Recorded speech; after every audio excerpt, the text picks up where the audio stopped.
You're way too excited.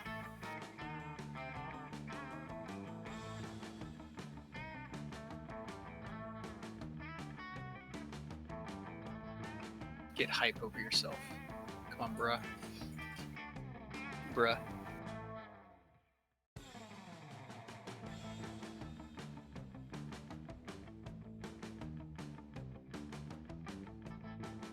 Modern sentence?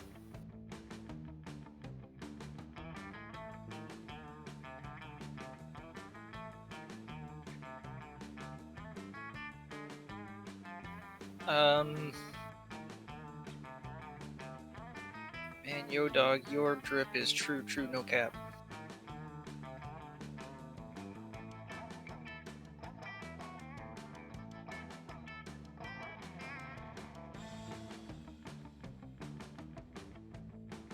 You got me so distracted I forgot to start my game.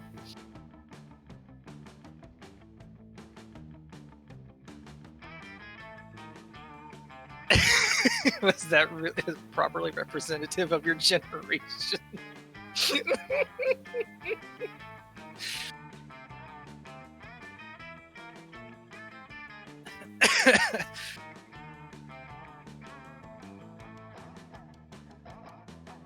Oh, it is. Oh no, they still use that shit.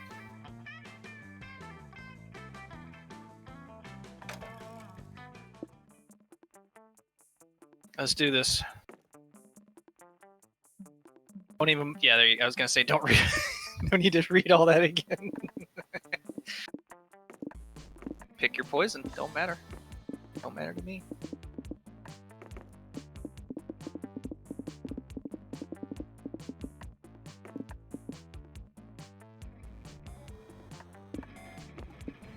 I do not have a preference. Usually because I'm lazy, I default to Oz, but I like Vicky. I like all the original. I like them. I like them all. They're really good character designs. They're really good character designs.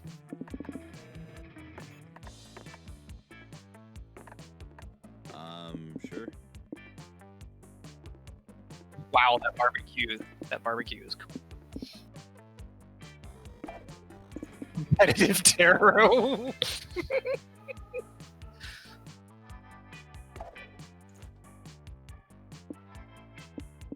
Go ahead, pick Oz. All right. Pokemans. Sword of Roar, King of the Lions. I like it. I'm taking that. Grenade Takamacra. Yes.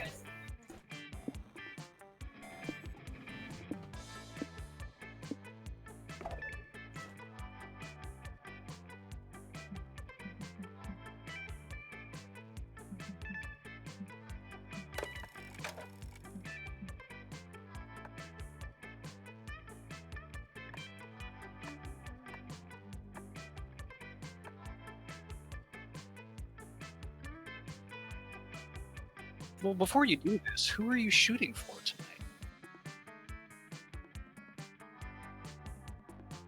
You almost had him.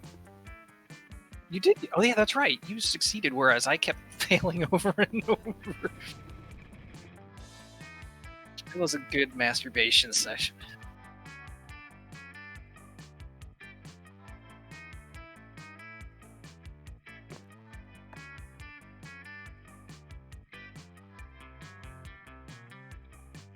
Yeah, I'm thinking that's probably correct.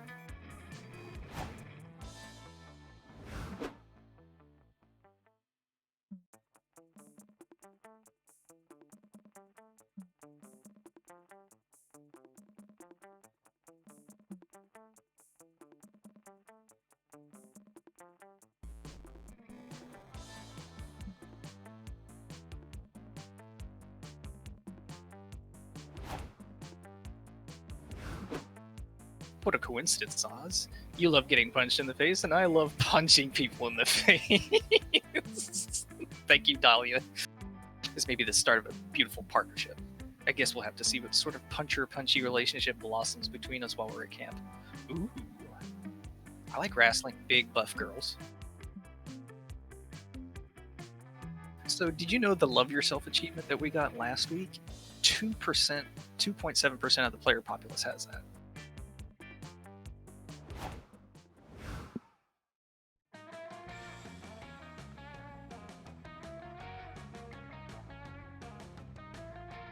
Mm.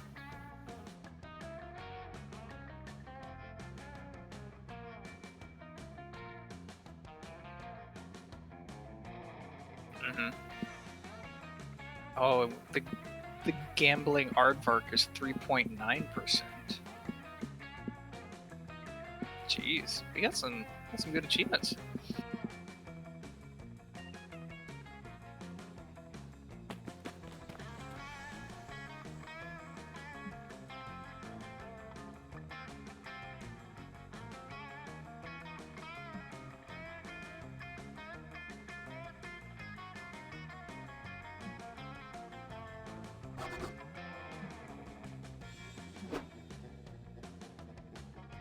Hey. Ugh.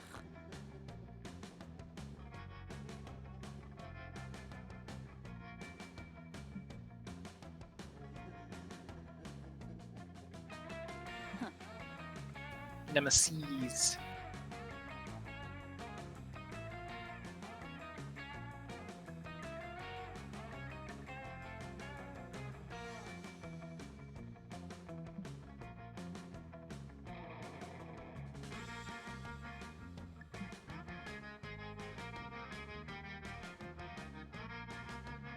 Are you gonna finish that?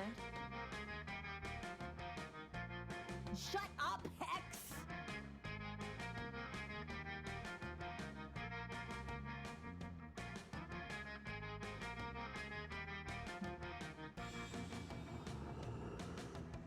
Ugh.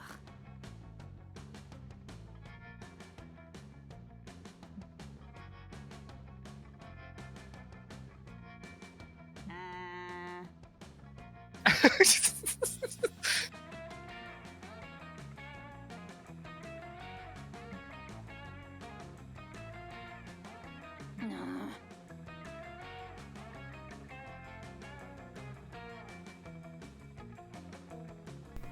Oh, whoops. There you go. So what do you say, Joy? Is this the point in the adventure where we ask for aid from an unlikely ally?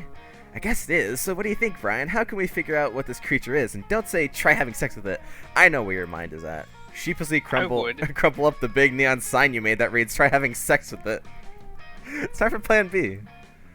Look up its call using Shazam, or when in doubt, it's a bear.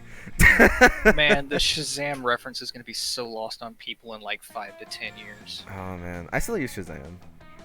But to answer your question, this game called Turnip Boy Commits. Okay. This is Monster Camp. Basically, date monsters, and it's also a visual novel, but it's got really, really good writing. Look up its call using Shazam. I think your stats are pretty good for all of them. I mean, look up its call using Shazam is probably smart. Yeah. You bust out your phone and Shazam the creature's distinctive call. After a little bit of processing, a single word appears on your screen. And that's what? I think Shazam got it all wrong. Did you hear what Robbie said? No, I missed it. I couldn't hear it over you laughing. She said pug. Oh, gross. So it's like a monster Nekopara. Kinda. But just it's a without bit the cat girls. Without the cat girls, it's a bit more of a dating game because you're trying to date these characters, and it's also multiplayer. So there's that too. It's Anaconda. That was easy. Nuh-uh. Don't you hear that retro bass line and those rapid-fire filthy lyrics? That's Anaconda by Nicki Minaj. So obviously, as I was saying the whole time, this creature is just Nicki Minaj in an especially dope costume. Okay, first of all, you thought it was a salted pretzel. Second of all, this thing is neither the right shape nor size to be Nicki Minaj. But if it really is playing Anaconda, there's something else it might be. Hold on, let me consult the Eldritch internet real quick. Okay. Joy's eyes roll back in her head as she communes with the all-knowing spirits which haunt the mortal plane, and also Google. Yep, just as I suspected, this hideous abomination is the product of a marketing scheme to sell singles of Nicki Minaj's Anaconda in the Forest. Though, through genetic engineering, music marketing professionals sought to create a singing anaconda by combining DNA from an actual anaconda, Nicki Minaj's ass, and a falcon. Music marketing professionals aren't really good at genetic engineering, though, so the result is the puddle of misused genes we now see before us. So, we shouldn't eat it? Not unless you want Aravi to be forced to twerk ceaselessly until she dies. No way, I mean, then... she'd probably do that anyway. Yeah, probably. No way, then whose neck am I gonna haunt? Your motives are truly noble. Not your motives, though. You just want to boink your campmates, and at least right now, you seem to be on your way to achieving your goal. You gain +2 fun and +1 charm. Okay, not a bad one to start, but let's see where you go. Not as funny as Damien's, Oh, God. toy. That was amazing. Are you watching? I can't do smarts. I can do creativity or fun. Yeah, I didn't know that your smarts was so low, but it's up to you. That day in Monster Scouts, you learn to make your very own clothes in the wild, and someone suggests a fashion show. So okay, I did the fashion show last time. Yeah. Leaf and stick, thong and vine. Yeah. Blah, blah, blah. To keep this quick, if there's any repeats. Hey, coach. Oh no! Oh god. You know, I'm not gonna do a whole lot of voices tonight, but coaches, I love doing. Okay, go ahead. So sell as many Monster Scout cookies as you can, kids. They're delicious, affordable, and each cookie technically contains a full serving of vegetables. Hell yeah, Coach. We're going to annihilate the general public with our cookie selling skills. We're going to sell so many Scout cookies that'll be scary and weird for everybody. That's the spirit. Godspeed, Scouts. Scouts. Count. I can't count. It's okay. Ugh, I joined the Scouts for s'mores and the hot uniform, but cookie selling is not a vibe. Narratively, it's just an invitation for shenanigans. I dig her outfit, though. That is pretty nice. Almost looks like a military uniform in a way. Yeah, kind of. Oh god. Oh no. Oh no. Well. If it isn't Dahlia, joy and Oz from our Camp Spooky or Most Hated Scout rivals. Oh my goodness, shenanigans already. See? This is what I was talking about. What the hell do you two want? We don't have time for your camp rival camp bullshit. We've got cookies to sell and badges to earn and victories to grasp. Not even worth my time. Who's the Geralt wannabe over here? That is the boyfriend of the bull. Or maybe he's more of a... God, the guy from Soul Reaver. Kane, yeah. Kane. But yeah, they're boyfriends. Don't even bother selling your inferior cookies, camp's rival scout outs. That's a lot to say. Outsell your pathetic troop every year. And this year, the troop with the highest sales in the region gets to decide which charity all the profits will be donated to. We shall defeat you at any cost. Fuck yeah, Dimitri's right. We're gonna sell the most cookies ever, and then we're gonna give all the money to the PETB. You know, people for the erotic treatment of bulls. Oh. Alright. Look at those hot chaps.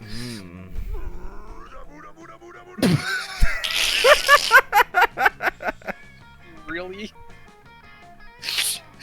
Alright. Dimitri and I are both super bangable, and we're willing to get naked to make a sale. Your troop has no chance, and just in case, we've got our secret weapon.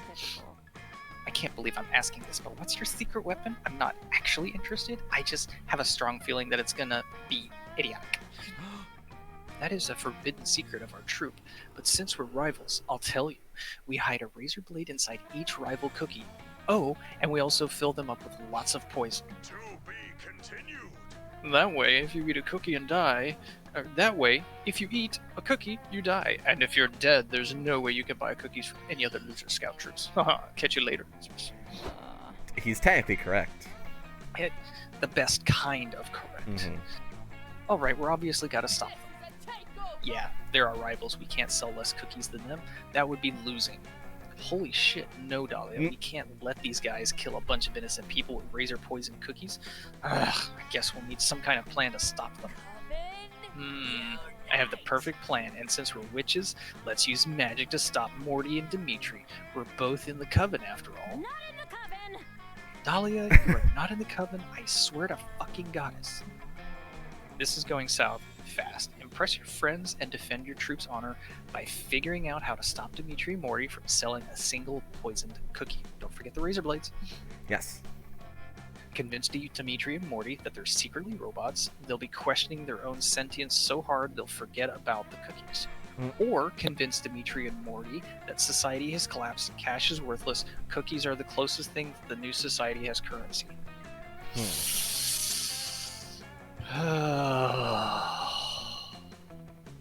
One of these is smart, and I don't like it. But I don't know which one.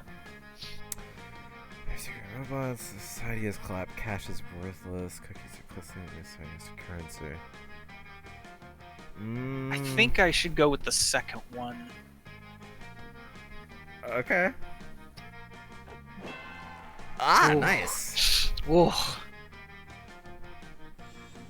The solution here is obvious. You suggest tricking Morty and Dimitri into thinking they're in a classic post-apocalyptic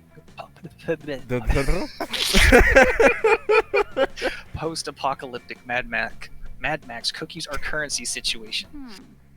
Normally I would say that plan is completely idiotic, but in this case Dimitri and Morty might be stupid enough to actually buy it.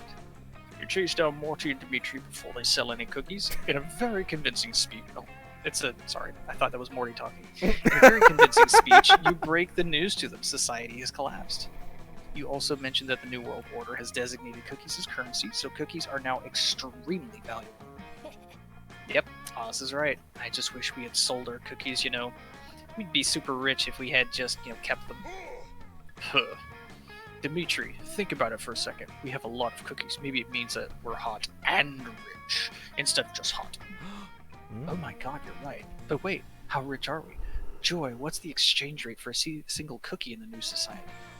About 100,000, I guess? So, Dimitri, we're billionaires. Do you understand how fuckable that makes us? Oh. Egad, yes. Let's hoard our wealth like kings and only spend it on the finest luxuries. I will purchase a clawfoot bathtub and fill it with melted ice cream. Ugh. Okay. Yeah, now that I'm a billionaire minotaur, I'm going to buy a private island and make the whole thing into an orgy zone. I'll call it Fuck Island. So, I mean, straightforward. And oh my god, we can both get matching BFF tattoos using ink made from pure diamonds. Oh, what? Ow. What? Ow. Let's go do that immediately. No one shall ever touch our valuable cookie treasure. I underestimated you. Well, guess our Okay. cookie problem is solved. That worked literally perfectly. Nice one, Oz. Yeah, I guess it was a pretty good idea, but I do kind of wish that we were in a Mad Max post-apocalyptic scenario. I'm really good at fighting on moving vehicles. Society hasn't actually collapsed, but just in case it does, you're relieved to have Joy and Dahlia on your side. Your strategy alliances gain you 2 charm and 1 creativity. Huzzah! Okay. Orange. Green. Then. The least sexy. Orange. Orange would be the least sexy? I've seen some women in green lingerie that is quite nice. Okay. I can't recall the last time I saw a woman in orange lingerie. I think it's just less common. I mean, I'm sure it is, but Val is like, do you know how hard it is to find orange lingerie? So, Yeah. how hard is it to find orange lingerie? I can't hear. Oh, she's just comparing how the difficulty of lingerie types. Well, so what do you think would be least sexy? Yeah, Green or orange. I'm thinking orange probably wouldn't go over very well. I can't remember the last time I saw a woman in orange lingerie. How many women do you see in lingerie?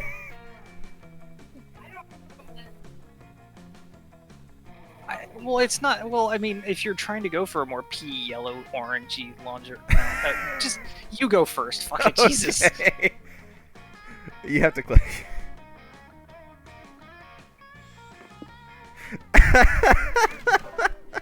This is getting too deep for my taste. Maybe that is your taste. Oh, okay. Alright, to Scout HQ to get some creativity. That day, Monster Scouts you learn to identify different berries. You all search for berries and try to identify them. A blackberry, a blueberry, but Rachel, the deer person, finds a very weirdly shaped berry no one can identify. You all stare at it for hours. It's closer to abstract art than to a berry, somehow. It's a true think piece. It forces you to reflect on berry inequality, and although there are no easy answers to the questions it poses, you'll gain +2 creativity from the experience. That's nice. You're wandering around the camp hoping you'll bump into a Ravi, but not in a creepy stalker way. Wee-hee! Watch it fly! Yep. Watching it sure goes into the air, just like all kites. Hey Brian, come over here and tell Ravi how cool flying this kite is. You don't know if you want to do that, because clearly she doesn't think so, and you're not in the business of contradicting hot people. But just to get a more holistic sense of what's going on, you ask Ravi what's going on. I'm fine. Holistically. You gonna make it? Yeah, I'll be fine. To make our symbiotic relationship as adventure and curse attached to that adventure was more tolerable, we've created a schedule where we alternate doing things we like. So on some days I get to do awesome stuff like raiding dungeons and fighting trolls and delivering absurd objects to absurd people. And then on some days I get to chill at home watching TV and eating pizza and chips and candy.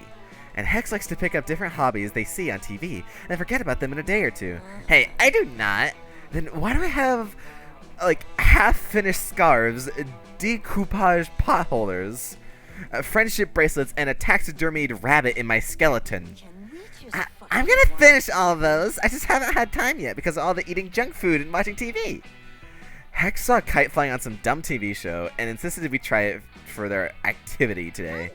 So here I am, forced to endure the world's most boring hobby of throwing paper and string into the sky or else forfeit my next dungeon crawl. Ravi can't pull the plug on Hex's kite flying without some serious consequences, but you can't let a Ravi just be bored. That's not how love works. You have the answer. Ravi loves upgrading all her gear with magic and whatnot. Upgrade the kite by tying some blades to it and see what happens. Or enter and conquer the scene of hardcore hyper-competitive kite flying. I mean, either. I like the second one. Hyper-competitive kite flying! Oh, well. It wasn't enough, I guess. No. Ah, well. You needed more than 6 boldness for that? From the Kite Master, oh, that's what I like to hear. It's like to wait for it. String over and over until the end. Love pain continue. You have to renounce all ties to your family and friends. What? Oh, wow. Unbelievable. Wow. What a horrible Kite Master. Muted and reported. Oh. I lost 2 charm, -1 smarts, as well as -5 Kite Mastery. So many options. I was gonna use that. Oh well, that's fine. Well, you don't have it now. Oh. Oh, well, I Okay. need to focus on stats that I can get up higher, rather than all my low stats. Because if 6 isn't enough for the next round, I need something a little bit better. Let's go with boldness. That day in the Haunted Mansion, you find a bunch of ghosts playing craps. They're terrible at gambling, but that's never stopped you before. You face off against the craps champions, slam all of your chips down on the table, and cry out, "I bet my immortal soul." Everyone gasps, and then someone says, "Dude, chill, we're just like playing to have fun. Nobody's even betting real money." Oh, if you're not used to such low stakes betting around camp, honestly, it's a relief. You bet 2 boldness against the champion instead, and you win. You're wandering the Haunted Manor, trying to see where the spookiest, most cursed sex toy has disappeared to. It tends to do that because, cursed, when you hear screaming. Oh no. Oh no. Alright, my Spanish battle galleons, get ready for the ultimate in summer camp experiences, a girls' night sleepover. Can you handle it? My bag of holding, all my slumber party gear, says hell yeah. Hell yeah. I have some self-care spells to get this Hell turnt. Turnt. There's another term that's modern Oh, to your God. generation. Turnt.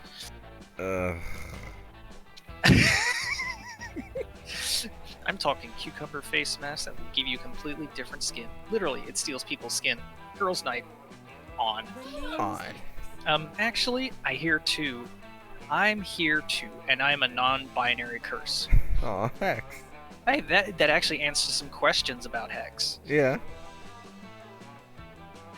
That's fine. Milo told me that gender is a meaningless social construct, and I stopped listening because it was too many long words, but I think it means you're fine. Aww.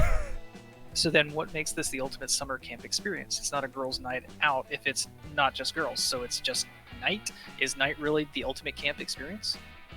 I definitely don't want to exclude Hex, but Arabi has a point. Night does tend to happen at least once a day. Let's seize the summer. A mere obstacle. Technically, it's All twice. this means is that when we excel at girls' nighting, it'll be even more impressive. Technically, night happens Awesome. twice. But... How are we going to do that? What separates a girls' night from just a regular night? The emotional intimacy, obviously, and I know no better way to generate emotional intimacy by than beating the shit out of our collective enemies. Don't be ridiculous. We do that every day. And to make it a girls' night, we should really beat the ever-loving shit out of our friends. Oh god, here it comes. Guys. Stop being absurd. True girls' night is about teaming up with your buddies to stop the hostile takeover of the world. Best episode ever. Trying to sway your apathetic classmates, having emotionally resonant character arcs, the support of the audience, inherited names based on personality archetypes? Oh man, I miss Faith and Hope. Aww. Aww. Perfect. We can show them how much you miss them by beating the shit out of them. No? Literally none of those are girls' night activities. Are you the only person here who's seen a rom-com? Time to set these ladies plus a non-binary curse on track to success. Try on cute pajamas, they're like battle armor for emotions, or this is a perfect opportunity to build some lore. Play a game of Never Have I Ever. Well, that usually works for us. The second one. But I don't Try know. on cute pajamas. That sounds like creativity or charm. Which you have a lot of. And then, well, you had a 6, I have a 7. I don't know if that's enough. It should be enough. The This thing is a perfect is, there opportunity is to build some lore. That's smarts and creativity. So, the thing is, there is a mechanic to where if you have like what I had a 6 and a 7 in creativity, and then like charm or whatever.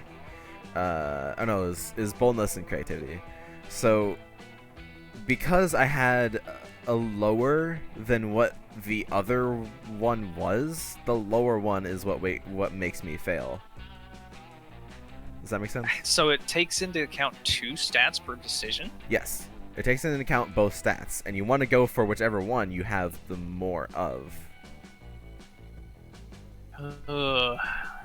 Yeah. There you go. I've eaten cute pajamas before. But they're just delicious. Definitely wear some. Cute pajamas, as in pajamas that are cute. But will the pajamas in turn make us cute? I can't be cute. I need to be feared. Aww. No. You heard Oz. It's just another type of armor. You won't be cute. You'll be prepared. Being prepared is the most important part of preparation. Let's do this. Okay, that was not Oh. bad. Huh. Whoa. I do feel very snuggly wuggly, and yet the armor-like nature of this emotional armor maintains my aura of intimidation. Aw. She's got her hair up and everything. Aww. Yeah, that's why I made sure. Battle pajamas. Seriously, Robbie? pajama. There's a blade coming out of your bag of holding there, Robbie. Oh my god. I feel cheated. Dahlia, you look great. Plus, if you can still inspire fear in an outfit that cute, you can inspire fear in anyone. You're right, I can feel the pajamas slowly seeping into my mind and heart. I was about to ask if we should decapitate a goblin, but now? Should we make popcorn? But this is like when we were doing war paint tutorials last week. Did somebody say Yes, pizza? and order pizza. Yes, and have a movie marathon. Yes, and tell each other secrets that don't involve past conquests or kills. Whoa, this night's getting crazy. Let's get some cheese and chocolate involved, and chocolate involved, and really go wild. Okay, that's Aw. weird. They do, and it's incredibly wholesome as their cute pajamas guide them into their inner basic bitches. So it's fun. Specifically, it's +3 fun. Aww. That was so That was good. nice. I like yeah. That Choose was a like food. nice for a difference. Mac and cheese. Oh, blah, blah, blah, blah. Steak. Okay. Kill you the fastest if you only ate that food forever. Mac and cheese. Would it? Mac and cheese would kill me faster if that's the only thing I ate forever. I guess it doesn't have as many like proteins as steak. Steak is... You got to think about mac and cheese has the carbs and the cheese. I mean, a lot of cheese is going to kill you. With No, it has the cholesterol, noodles and the cheese. But the noodles are made of carbs. Right, okay, and then the steak. Steak is made of meat, protein. Protein, a lot of protein is going to kill you a lot slower than a lot of fat and carbs at the same time. Fair point. Not that I was really gonna have much argument anyways, but Then why did you make me extend it out? because I was curious on where you're going with it. I'm going over there with it. Okay. Do you want to sit next to Dahlia, or do you want to get stats? I would like to sit next to Dahlia, but if you want to do something else, let me know. We can talk about it. You don't want to go sit next to Robbie? You did mess up your Fine. last one. You've been waiting 20 goddamn minutes for someone to pass you the marshmallow bag. You finally get up and realize who's hogging it. Fuck you, LeVay. You know I'm the best at making s'mores. I'm better than you at everything I do. And also I'm better than everyone at everything, period. Yeah, Robbie, cool. We get it. You like winning at stuff and that's your whole character, whatever. But unlike you, I have some depth now.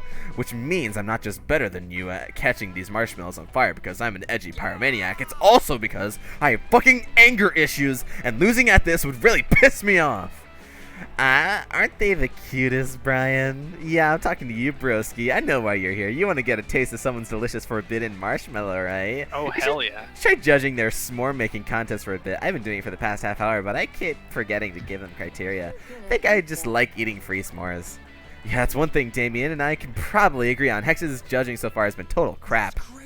But now that Brian is here, he can judge the s'more contest. Everyone knows that Brian is completely unbiased and has no ulterior motives for trying to impress you or me with his judgment. Now let's both be real. You definitely already know who you're going to give the win to, even if these are objectively the two worst s'mores you've ever eaten. But hey, you came to camp to smooch, not to eat, so what bullshit criteria are you going to use to get closer to that whole kissing your crush thing? Maybe s'mores are perfect, at least for anyone looking to eat a s'more reduced to a charred piece of coal. Who cares about edibility anyway, or Robbie s'more was the best because she poisoned it apparently, and chefs say seasoning is good to good cooking. What? Can't believe that you would poison your s'more too! Wait, seriously? You both poisoned your s'mores? I just thought that weird flavor was kombucha. Why do you think we put kombucha on a s'more? I don't know, you guys are Gen Zoomers. I figure you put kombucha on everything. Gen Zoomers. Wait, how did you get your poison to taste like kombucha? Let me try your s'more. Wow, I hate to admit it, Robbie, but this poisoning technique is actually incredible. You somehow managed to bring out the natural spiciness of the arsenic marshmallow without charring it to the core. How'd you pull it off? Well, for starters, I didn't char my marshmallow to the core, stupid. But thanks. Usually when I poison Damien's food, I just slather it with vampire bat venom and call it a day. But since Brian was gonna eat it, I wanted it to taste better than that, because I hate him less than I hate you. Sorry, I wouldn't usually admit something so vulnerable like that. It's probably just because I'm passing out from the poison. Yeah, I also had to try this more to make sure it tasted good, obviously. But don't worry, Brian, I'm like mostly immune to this stuff. Turns out none of you are immune enough to not faint from the poison s'mores. Coach pumps everyone's stomach tomorrow morning. He's pretty used to doing that after seeing you guys poison yourselves a ridiculous amount of times. But can you believe it? Robbie gave you an artisanal poisoning? Up your stomachs. She must really like you. Marshmallows? If anyone wants some. Wow. Scouring the ground for any dropped s'mores or lost wallets or other fun paraphernalia for you to take like some kind of horny young adult vulture. Yeah. But instead of finding any of that, you find Dahlia and Joy having an argument. The most fun thing of all. Dahlia Akita. Okay, Joy, I'm ready. I've been prepping for this all day. Lay it on me. Ugh, lay what on you? The Coven test, of course. My goddess. Oh, heck it, help me. I know I'm gonna regret asking this, but what the hell is the Coven test? Don't act like you don't know, silly. It's the test for me to join the Coven. I've been prepping for this harder than I've ever prepped for anything. I've spent like 20 minutes studying. Ugh, Dahlia, I've told you a million times, the Coven doesn't work that way, and you cannot join, period. You almost had me there, Joy, but I know better. This is the final part of the test, where you test my will and resilience in the face of adversity. You're seeing if I'll stay in the game by making me believe that there is no game, but I know your tricks. I won't fall for You it. are not in Damn it, I'm not trying to trick you. There is no such thing as a coven test. Oh, really? Then how do you explain this letter I received stating that I've made it to the very exclusive final stage of the coven test? What? Give me that. Dahlia, you obviously wrote this letter yourself. No. Nuh-uh, it's totally legit. It was delivered to my tent by a magical raven this morning. Oh boy. You're a wizard, Dahlia.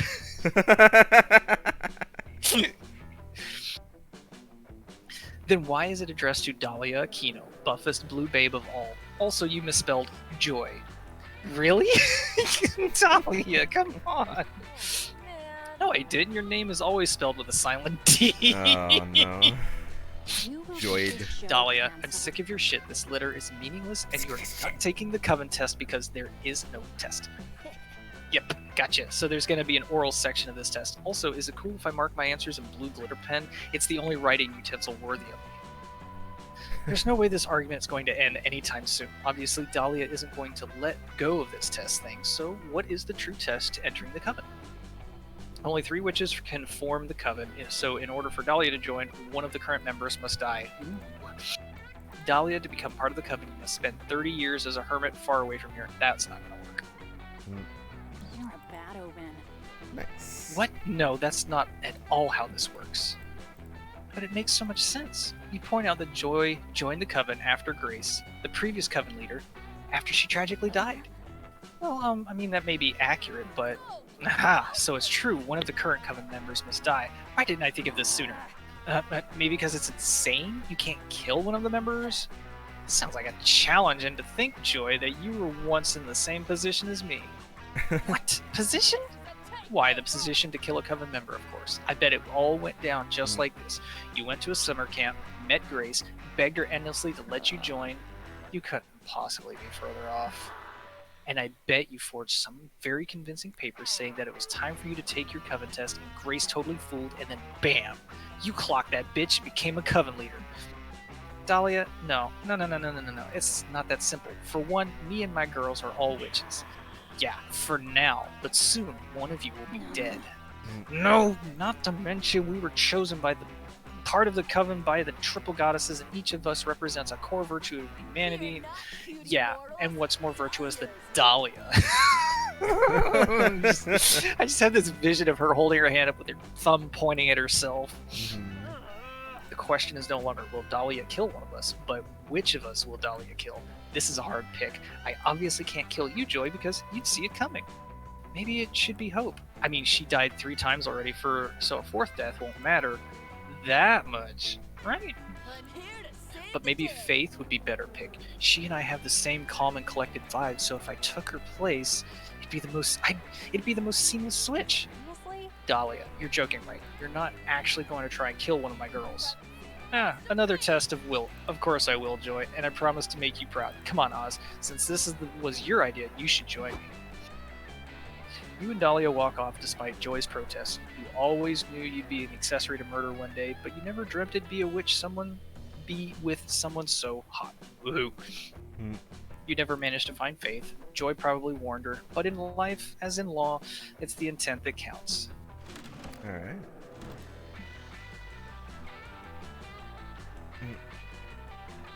A fictional character. Bambi. Bambi?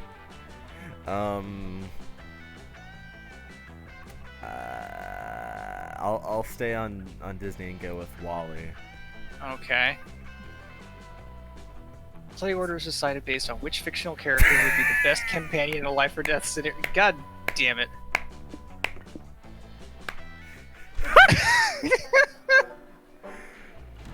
I'm Well. still arguing with that one. Because my No. character kind of died. Yeah. Well, Baby doesn't die. Baby's mother dies. Oh, that's true, but still, kind of useless. Yeah. That day at the Camp Dome, you play hacky sack. It's all fun and games led into the... You link up with Aravi to help her loot the bodies of the dozens of campers who have perished during today's camp games. Another locket containing a photograph of a family who will never see their son again. These campers are dropping the worst loot today. On the bright side, I decided to take a figure drawing, and these dead bodies are good practice. Check it out! This is just a stick figure with the words "pretty dead" where the face should be. It's conceptual. Anyway, I'm bored. Wanna go bug that hot bat lady posing for all those cameras? What? Sure enough, there's young adult bat hybrid surrounded by cameras and wielding a very fancy looking longbow. You follow Ravi over to see what's up. Hey, who are you and why are you being interviewed in the Camp Dome? That's why. You haven't heard of me? I'm Batnus, friend of Oh, the it's people and Batnus sworn again. enemy of the Chancellor. Who's the Chancellor? You don't know who the Chancellor is? His disinformation is more powerful than I could have imagined, but with my bow, I'll... It's a cool bow. I do archery too. It's kind of my thing. Haha, no, sorry, you don't do archery. Archery is my thing, and I'm the protagonist, so... What? I'm the protagonist? You nocturnal mammal piece of shit? Prepare to get stabbed! Wait, Ravi, didn't your therapist say that stabbing sometimes isn't the answer? I'm not an expert, but I think that might be one of those times. Yeah, I guess you're right. Man, being emotionally mature is hard. Ravi puts away her knife and pulls out her crossbow. Yeah, it's a great idea! Beating her in an archery contest to show once and for all who the protagonist really is. Oh, yeah, beat her in an archery contest. That was my plan all along. Let's do that. And so the contest begins. Ravi shoots a bullseye, and then Batnus splits her arrow with another bullseye, and then Ravi splits her arrow, and... unless Ravi can come up with a more impressive shot than repeating arrow-splitting bullseyes, this contest is never going to end. Any ideas? I forgot the bullseye, look beyond more appearances, and shoot the bull's heart. Or shoot Batnus so hard the arrow hits her in the feelings. Wow. The bull's heart is probably charm, and feelings, I don't know, creativity maybe, or fun? So I'm going to go with that one. Oh, it's boldness. Okay, I mean, that works too. Okay, that's weird. I'll take it. See, like, I had 6 that time, and it worked. You see what I mean? That's so weird. It is a very weird mechanic, but whatever. You had me at shoot Batnus so hard, and then I stopped listening, so I'm gonna do that. Wait, Ravi! But it's too late. Ravi shoots Batnus in the head with her crossbow. The arrow goes right into her brain. Batnus doesn't die, though. You think we'd go through the trouble of making art for a character if we were just gonna kill her off in a random outcome? Ow, my Gadala. Whatever. You destroyed my ability to feel fear and angst! Oh, this is what I was afraid of. Instead of killing her, you just made her even more powerful. More powerful? How could you think such a thing? Don't you realize that a young adult's heroine powers are derived entirely from her fear and angst? How will I brood now? How will I dither endlessly over which hot boy to hook up with in the middle of the post-apocalyptic hellscape in which I live? How, I ask you? Might as well be the protagonist now. I'm useless. You turned me into a Mary Sue. Oh, that is a terrible fate, That is honestly. a terrible fate, yeah. Batnus runs off tragically resolute and anxiety-free. You're sure she'll be back to her old self in no time, because that's how this shit works. But in the meantime, you get +2 charm, +1 smarts. Whew. Alright, let's see. What do I want? Let's do a little something different. Okay. Earning badges. Yep. Badge for writing poems in iambic pentameter. Oh, wow. I don't know what that means. Iambic pentameter. Brain. It's, It's okay if you don't know. I vaguely remember. Okay. Let's look it up. A line of verse with 5 metrical feet, each consisting of 1 short or unstressed syllable followed by 1 long or stressed syllable. For example, 2 households, both alike in dignity. You lost me at line. Yeah, Or no, Yeah. you lost me at feet. I have 2 of those. Oh. Dude, same. Dude, we should hang out more. Dude, we We got should. so much in common. I know.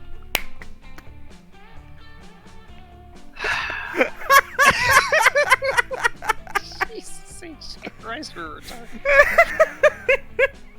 Dude, totally. Dude, like, you wanna surf tomorrow, dude? We're not near the ocean, man. But we could be. No, you don't have the gas money for that. Why you gonna rain on my parade, dude? That's like You, not do you cool, know what parades bro. are? It's yeah, dude. They like take balloons and fill them with hot air and they walk them down the roads. It's like the Macy's parade, dude. Those I'm gonna read this parades. now. Okay, go ahead. You just went a little fucking weird on me. Yeah, I know. You end up hanging out with Dahlia, trying to teach her the meaning of the word chill. Oh, Oh. no. Oh no. This is not going to end well. Thank you. I appreciate it. Hello everyone. We're just reading Oh, off wow. the visual novel. Thank Well, you. thank you. This is Oh, yeah. exciting. Hi. I feel like you're starting to make progress, Win. Oh no, not Coach. Dear coach. Bear attack, bear attack. I'm a bear and you're about to get attacked. But wait, how can you be a bear if you're actually Coach in a bear costume? This is a bear preparedness drill, Dahlia. I'm dressed as a bear in order to teach campers about bear safety. Suspend your disbelief. Okay, what muscles do I flex to suspend my disbelief? No spoilers. Oh, okay. Well, thank Your you. glutes. Glutes? I need to flex my ass, apparently. Now you are prepared for a bear attack? I bet I am. I knew there was a reason I illegally changed my middle name to Bear Puncher this morning. Nice. Not so fast, my enthusiastic camper. If bears were all about punching, we would need drills. What if a bear engages you, not in a battle of blows, but a battle of wits? From behind his back, Coach produces 2 full wine glasses. Mhm. Don't worry, it's just grape juice. Even wily bears don't condone drinking alcohol at summer camp.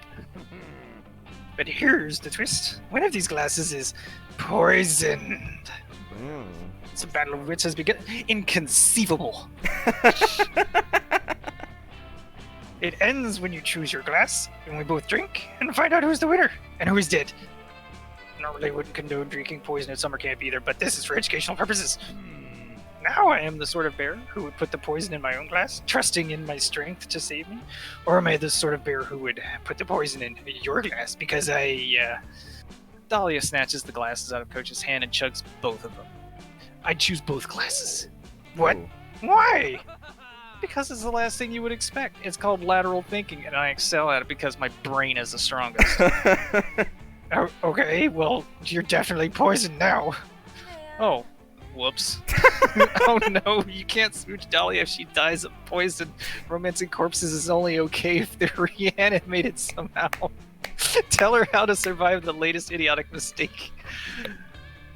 Best the poison in battle of wits. Drink bleach. Bear venom's natural enemy. I'm going with the bleach. All right, do it. Yeah. Nice. Of course, it's simple math. Poison plus poison equals no poison. Yes. Exactly. 2 negatives equal a positive. Yeah. Dahlia produces a bottle of bleach from somewhere in her muscles and pours it into a tall glass with ice and a little umbrella. Dahlia, wait, drinking bleach is bad for your health. Only according to the bear who just poisoned me. I've had enough of your tricks. No, this is Coach talking. I know I'm cosplaying really convincingly as a duplicitous bear, but I'm breaking character because I don't want you to drink bleach. Why shouldn't I? Because I lied about the poison, okay? I just wanted to warn you about the dangers of engaging in high-stakes intellectual contests with wily forest creatures. I didn't want to actually hurt you. You mean I'm not really poisoned? The only poison you've ingested is the poison of a good education, and that's the one poison we should all be drinking. Curses. If that wasn't real poison, how will I ever earn my willingly ingest a deadly poison badge? Unless... With a sly grin of her face, Dahlia chugs the bleach. Oh, great. Ah, now you're actually poisoned for real. There's only one thing to do. Bow to my superior intellect? No. Call your home to tell him you're going to die from drinking a big glass of bleach. And your beloved Coach. This sad duty falls to me. Oh no. Coach pulls up to Dahlia's house to deliver the bad news. Hello? Yes? I have something terrible to tell you. Your daughter, Dahlia Aquino, just drank bleach. Yes. How did you know? Oh, this is just what she ends up doing anytime she finds herself in a battle of wits. Okay, but how do you keep her from dying of... You replaced all her bleach with blue Gatorade a while ago and she hasn't noticed the difference? Oh, very smart. Dahlia continues to gulp down her delicious bleach, blissfully unaware of Coach's conversation. Coach even awards her the poison badge to preserve the illusion. Wow. Nice work. Now you've managed to turn a boring educational ambush into a badge-earning opportunity through the power of blue Gatorade. You gained 2 fun and 1 smart. Nice. That was pretty good. That was good. Everybody choose something good. Something good. These ones. Blue Gatorade. Alright, I don't know, these ones are always hard. That's something good. Something hard? I mean, yeah, I know. I'll go with Aravi. That's something good. Okay. Okay. Player order is decided based on how badass the superpower based on said good thing would be. Aravi, amazing. Because she's Yes. like all about RPG stuff, Okay, and she shut like, up. carried. Okay, thanks. You don't even get a chance to talk about it. I keep making the worst decisions tonight. It's okay. At least I'm doing better in the dating front this week. That's true. That day you find a mirror in the haunted manor, but instead of showing your reflection, it shows you an exaggerated evil version of yourself.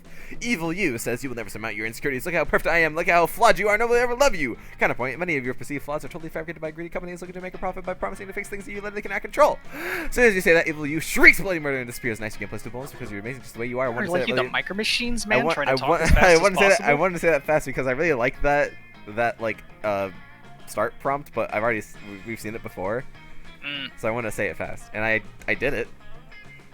I think it's the You impressive part. You dude it. Doing your mar. Later, Doing you're searching. What? What? Later, you're searching for the manor's most elusive real being of all, a working cell phone signal. But instead, you find a Ravi and Damien playing poker with some haunted tarot cards. Ha! Royal flush! Hand that immortal soul over, baby! Oh, whatever. I never said it was my immortal soul. I traded a hobgoblin 10 rupees for this thing, so joke's on you. You have no control over my... Oh, he was just gonna drink it. Nice. I was in a soul snacking phase before I discovered my one true love, the everything bagel. Oh, this sucks. Hey, Brian, how many souls you Everything want to bagels give? are good. How many souls you want to give me so I can get drunk and forget about how tired and bored I am? These two took a bet from Joy that they couldn't stay awake in the haunted manor for 24 hours. Clearly, she thought Damien and I needed a greater challenge after we competed to see who could survive multiple stab wounds the longest.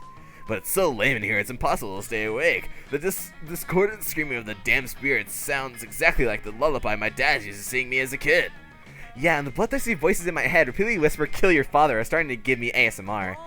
I think that's how it works. I tried chatting up the cursed paintings on the wall, but all they ever talk about is what they did to deserve being imprisoned in oil on canvas for eternity, yawn.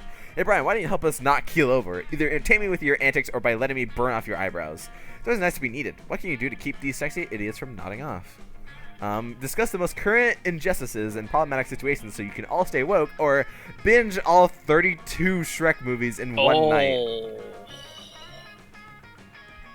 Wait, there's 32? Oh my god. There is not 32. Oh my god. It's a joke. Oh my god. It's a joke. Oh my fucking god. Shut up! OMG. I'm gonna go with Shrek. It worked. It's a great idea. It'll be a relief to get the TV off this eardrum-shattering static channel anyway. I knew keeping the entire Shrek filmography in Aravi's bag of holding would pay off someday. Yes, as you may well know, there are two main differences between the Monster Prime universe and your universe. One, monsters are real, and two, there are 32 Shrek movies. Well, obviously. That's the only two differences. It's the only two differences. That's amazing. Just the littlest things. That's It's how li- you break, you know, It different really universes is off a from each other. flex thrill.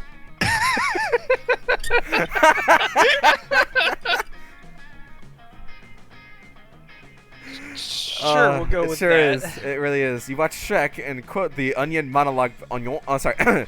You watch Shrek and quote the Onion monologue perfectly. You watch Shrek 2 and sing along to Jennifer Saunders' flawless cover of "Holding Out for a Hero." Honestly, that cover is pretty fucking good. Debate how the fuck Donkey got the dragon pregnant in Shrek the Third. That's, yeah, like Wow. how? How? He's a donkey. mean- You wouldn't ever see his dick at all. So like how? It's called just getting inside that bitch. Would he just climb inside? Yeah, just climb Like a inside. car? and then- I mean, if she's got a door there, I mean, Also, that's why people compare cars and women. ouch. Fucking God. Jesus, Q.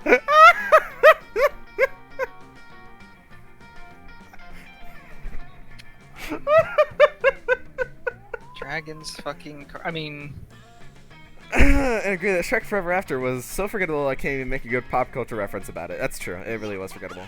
Alright, time for Live Free or Shrek Hard. I love Shrek's action film period. I'm more of a fan of my neighbor, Totoro Ogre. My neighbor Totoro. Bishy-eyed Lord Farquaad was the best thing that ever happened to this character. Judge me if you want, my favorite is still Puss in Boobs. The only way to make Shrek better is by making it rated NC-17. It already sounds like it's there. You watch them all. Shrek Mall Cop, Shrek Noir, Shrek Oh, 27. no. It's just Shrek 2, but we renamed it Shrek 27. Oh no. Shrek 30, Untitled, the experimental Dadaist? Oh. I don't know. I don't know. I don't know that word. I don't know that word either. Hold on. Let's learn something. Let's learn a new word, everyone.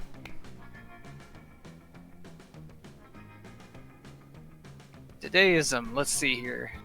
Dada or Dadaism was an art movement of the European avant-garde in the early 20th century.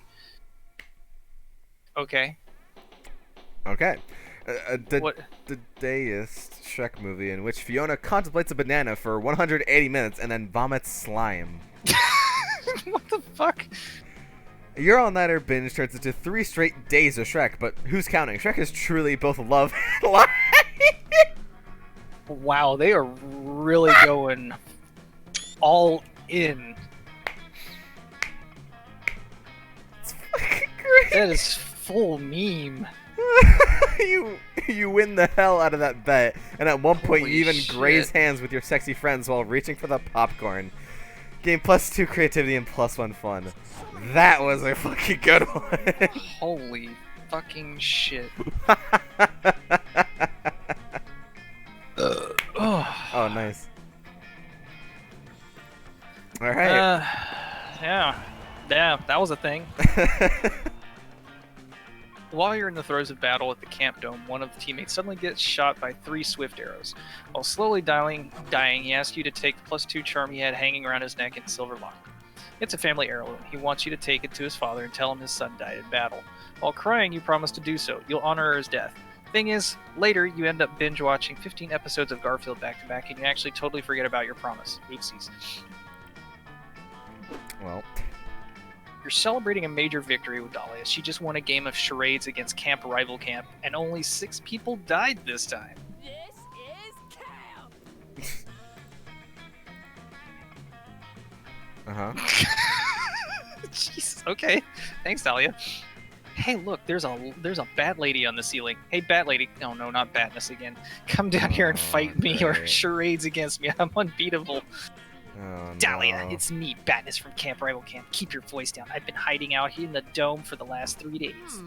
You've been here for 3 days? Guess that explains the battle stink you got going. I get it. Sometimes you just gotta fight until there's no more to fight left. No, you beautiful naive fool. Leaving the dome is what they want me to do. Hiding out from the Chancellor and his oppression drones while cultivating the resistance effort. Oh, Dahlia, my sweet demon temptress. Damn the war, damn the Chancellor, damn the forces of injustice and chaos that keeps us apart despite the fact that we're just star-crossed lovers. Star-crossed lovers? No offense, but I don't know you. I usually make a point to know people if I'm gonna be star-crossed lovers with them. It's just bad tactics otherwise. Oh wait, the tug of war against Camp Rival Camp the other day. Yeah, I kind of remember beating you at tug of war. I was in a battle rage. It was a little fuzzy. Well, yes. Oh. Oh my gosh. That was the only time we've ever interacted, but that tug of war was full of sexual tension between the two. Oh my god. That makes sense. Everything I do is full of sexual tension. Yes, and our undeniable chemistry is proof that we were meant to be, despite the evil regime keeping us apart. I love vanquishing evil through the power of love and sometimes the power of violence, but I'm actually about 40% in love with Oz right now. Ooh. You're into Oz? I'm sorry, Dahlia, but that's impossible. I'm the hero, so you, me, and Damien are caught up in an intense love triangle. I'm allowed to have 2 love interests, but you and Damien can only be interested in me. Those are the rules.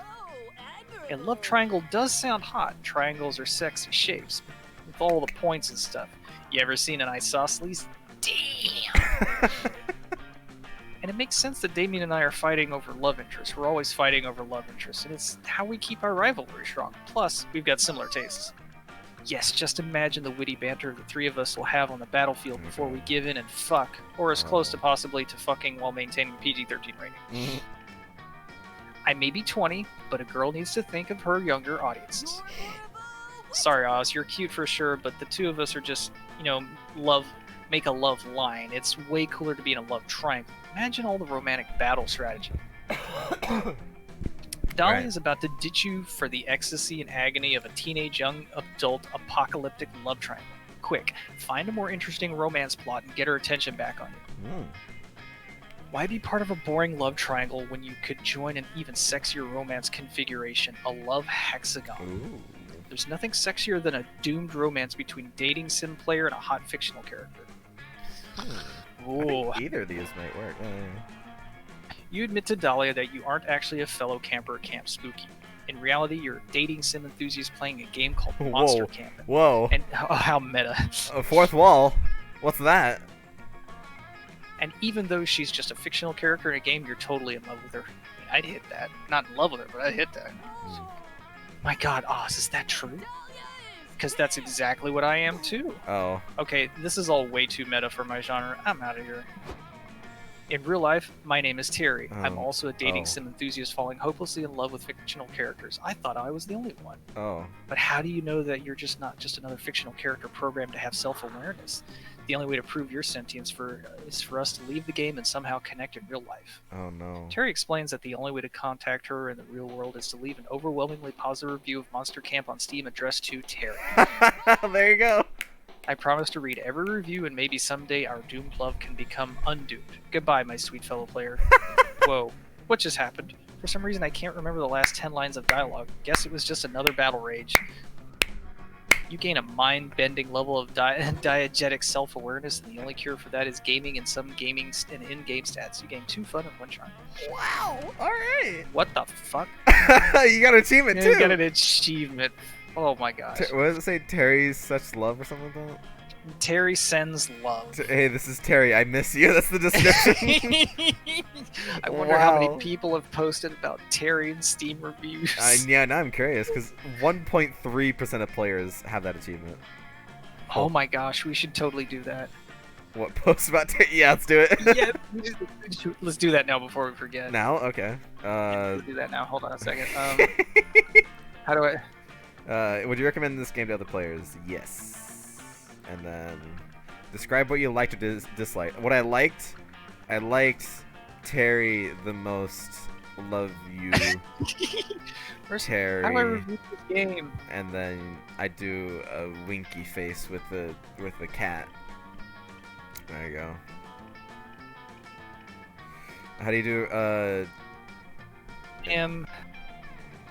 I am leaving an overwhelmingly positive review. I love you, Terry.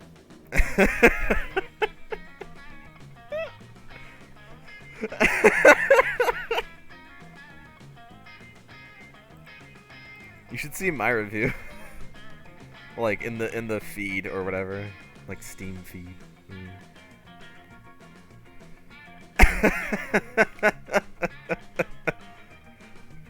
That's fucking amazing.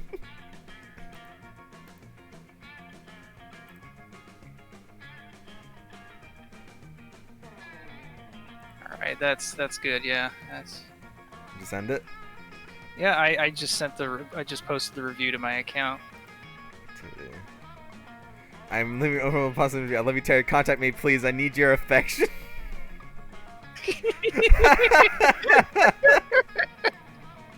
People are gonna be like, "What the fuck are these two weirdos talking about?" Was this review helpful to you? What? Yes. There needs to be Yes, it just a was. what option. Yes, it was. Everybody It's very choose helpful. something good. Another song- Say your God. again. Of Water. Oh, hold on. Here's Yeah. this is good. Thanks There for we getting go. on the mic. I'll go with I don't know. Parties. player order is decided based on your ability to come up with a compelling title for a movie about the good thing. Compelling title. Okay. Compelling title. I mean, like, you could have like,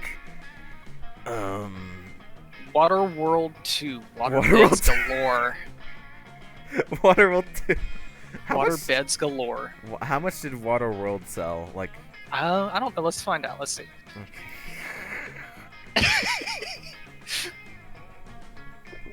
to the internet. To the internet. The budget for the movie was 175 million, and they made 264 million. Whew. So they kind of skimmed by. Yeah. Waterworld 2, Waterbeds galore. That's my movie title. My movie title about parties is The Ultimate Party. It's not very compelling. It's not compelling. You're it's not the telling me- ultimate one. It's the ultimate. You're not luring me in with that title. Am I luring you in with a whole world of waterbeds? I mean, that does sound pretty nice. I hate waterbeds Oh. Why? because they're not comfortable. Oh. That depends. But I mean, that is an alluring title. I mean, do you want to see Kevin Costner hanging out in an entire world of waterbeds? That's pretty fucking weird and compelling. I'm imagining the movie is just him going through like an entire department of waterbeds and like Testing reviewing each one out. reviewing each one. That's And the looking whole for movie. Terry. Yeah. So sure, you get to go first. Oh, wow. You gave that one up without much of a fight. I'm always the best at naming things. Okay, what should I do? I do want to sit next to Dahlia. I just want to continue jerk. pumping Yes, up all they're that. both together. Oh, well, you probably need it more than I do. Oh, you're gonna start a rumor. I mean, we could have sat the stat. I mean, we log. could have, but, Okay. maybe I wanted to do something different. Okay, fine. Gonna come up with some rumors here. Let's Okay. see. What kind of choices do I get? It's kind of random ones, but you at least get to choose who it affects. Either yourself or me. It's up to you. I'm gonna randomly pick here. Okay. Oh, looks like it's me. Okay. Okay. Alcatraz, my girlfriend's house. This one time at band camp. Band camp. Let's do band camp. Alright. Oh, an anime waifu. Oh hell yeah. Oh hell yeah. Okay. Name an inanimate object.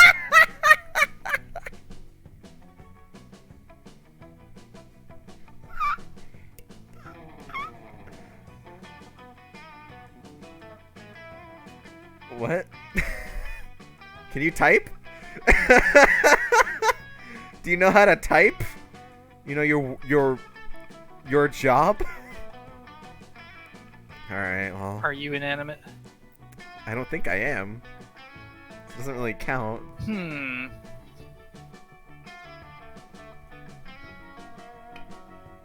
Tub of I don't think I would do that. Is it the character or me that you're trying to go No, after? type the inanimate object that Brian would definitely fuck. Okay. So you would fuck a tub of jello. Okay. Wow, so many salacious details. Let's see what happens. You whisper your rumor seductively into a willing ear, and within moments it's circled around the campfire and is now being whispered tantalizingly into yours. Hey, Ooh, so you know Tree Man. Oz, right? I mean, how could anyone forget a weird name like Oz? You're talking to But him. right? But have you ever wondered about what the name Oz means? Because there's a rumor going around that explains it, and it's pretty interesting. You Oh, see, thank in you. a forgotten language spoken only by the ancient inhabitants of Thank you, Band Michael. Camp, Oh god. Oz actually means one who was a tub of jello in a past life. Oh. What? Okay. Apparently, Oz's parents didn't actually know that, though. They just named him after his father's anime wife. Oh. But hey, if you believe in the ancient wisdom of the people of Bandcamp, maybe Oz actually was a tub of jello in a past life. Life is full of surprises. Wouldn't that be cool? Either way, knowing the true meaning of Oz's name gives me an entirely new perspective of him. Sure Wow. does. And then this perspective always gains +2 creativity. Nice. Good job. Alright. Later, you're chilling by the fire when you hear a terrifying, blood-curdling yet also slightly adorable sound. Dahlia and Aravi's hysterical giggling. Loser. Oh, it's Brian. I guess you can hang out with us if you want. We're just finishing up our weekly girl talk session. Yeah, girl talk rules! And Aravi and I have so much to talk about. The next topic on our girl talk agenda is healthy eating habits. Yeah, good topic. Usually I have a small breakfast, but I think the most important meal of the day is the one you consume right before the dungeon mini boss fight. And obviously you should only be eating top-notch ingredients. If you start consuming B-tier meals, you'll miss out on lots of potential stat buffs. Psh, you're the one missing out, Robbie. Who cares if Doritos are D-tier items that technically lower your offensive stats? They're a cheesy mouth explosion. It's worth it. Ha, that reminds me of a really awesome diner I had a few days ago. Did you guys know that liquornades are actually really high in fiber? If you have a demon metabolism like me, you gotta make sure to get plenty of soluble and insoluble metals in your diet, and that's why I eat a lot of airplanes. What? Oh, that makes Excuse sense. me? For me, I gotta keep a healthy balance between eating full meals and just regenerating using a flask potion. Potions are convenient, but you can overdo it. For real, it's like me in battle wine. I love to have 2 or 3 casts after a victory, but if I drink too many, I'll be slightly less bright blue the next day. Tell you, what do you think about that whole 30 thing? You know, the one where you're supposed to kill a whole 30 enemies every day for exercise? I get what people do it, but it takes a bit of the fun out of murdering if you gotta do all that enemy counting all the time. You're such food jocks. What about you, Brian? If you're gonna girl talk with us, you gotta give us the tea on your healthy eating skills. Quick, express an opinion on healthy eating habits. Impress one of these lethal hotties. Seize the moment, Brian. A typical meal is eating 34 uncooked potatoes in the middle of a boss battle. Or I eat my enemies for breakfast and for dinner, and sometimes as a snack around 2 a.m. That's pretty good. Alright. We are totally Boss battle. winning our lane. Whoa, I relate so hard. She said that we're winning our lane. God damn it. Some people are into calorie counting, but I'm into HP counting. I only eat foods with the highest health regeneration stats. And uncooked potatoes are the #1 best health recovery items. Damn, that's so valuable strategic info, Ravi. I love girl talk. Just one question. Do the potatoes have to be uncooked? Yeah, they totally do. I've been begging Ravi to make french fries or mashed potatoes or even just bake one potato, but she won't do it. Of course I won't. Cooking the potatoes takes valuable time that could be spent finding more raw potatoes. And I can't tell you how many times my ass has been saved by an uncooked potato. Like this one time I was battling against the Necro Wizard of Quinaria, and the bastard actually got me down to 10 remaining HP. I know, it's super embarrassing. No, it's understandable. His missed base attacks are hella cowardly. They just come out of nowhere. Well, anyway, my health is down, and he was charging up his finisher power beam attack. I started pounding as many raw potatoes as I could in the middle of the battle. I was getting a hella HP from those potatoes, but he got so super confused and was like, "Oh, Ravi, why are you eating so much in the middle of this battle?" And then he got all offended by it. He was like, "I can't believe you. You're being so disrespectful to me right now, blah, blah, blah." I cannot believe he said that. What a douchebag. He's the most finicky opponent ever. I know, and after all that, he was finally like, how the fuck are you eating so many raw potatoes, Aravi? The amount of potatoes you're eating is terrifying. I surrender. So fussy. Blah, what a satisfying victory. Aravi, you are one fearsome warrior and one impressive potato consumer. Thanks, I know. Girl Talk is awesome because it's fun to just talk to people who get me, like Hex and Dahlia. Especially you, Brian. You know me pretty well, so thanks. Ravi is totally impressed with your boss battle dietary habits, and you two share a romantic dinner of uncooked potatoes later that night. So starchy. Okay. Well, we have our first drink. First drink Our night. first drink of the night, yeah. You get to choose. I'm gonna gamble. Okay. I had fun time gambling last time, even when I did the bug drink. Or we could just choose and get good stuff.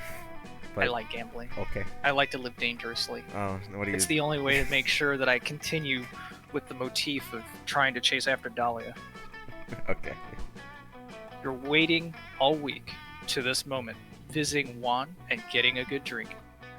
Look at all what the cat dragged in. I have some drinks for you. It's up to you though which one you want to drink. Let's see what's behind door number 1, or you know uno in my language. Phobia shots.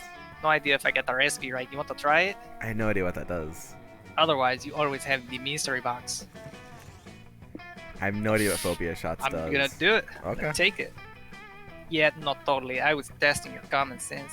And you passed. Your prize is the drink of your choice. A low-cost energy drink. What do you say? You want to take the drink? Or for the mystery box? I'll go with the low-cost energy drink. Why not? I don't know what this does either. Yeah, okay. So I guess we'll see. It's you. I hit the button. Oh. You know what they say, if you can't overcome your fears, drink them. Cheers to you. Doing that is so bold. Oh, you already had a lot of boldness, but fair enough. Low cost Now I'm energy drink. super bold. All right, you can go ahead. I created this low-cost energy drink. It'll take everyone gain twice as many stats in locations. But it's low cost because I haven't perfected it yet. So instead you get double if or will be random. Oh. Oh. It's still hard to believe it's ranked that. Good luck, I guess. So we'll get double of a random stat wherever we go. Mm-hmm. Fuck. Alright. Great. Well, now I at least know what it does. Choose a song. Friday, Friday. Oh, God. Okay. I'll just go with Baby then if we're gonna do horribly annoying songs. It'll be the least romantic song to meet your soulmate to. Wow, this is a tough one. Is it Friday or Baby? Ugh, both are terrible. I'm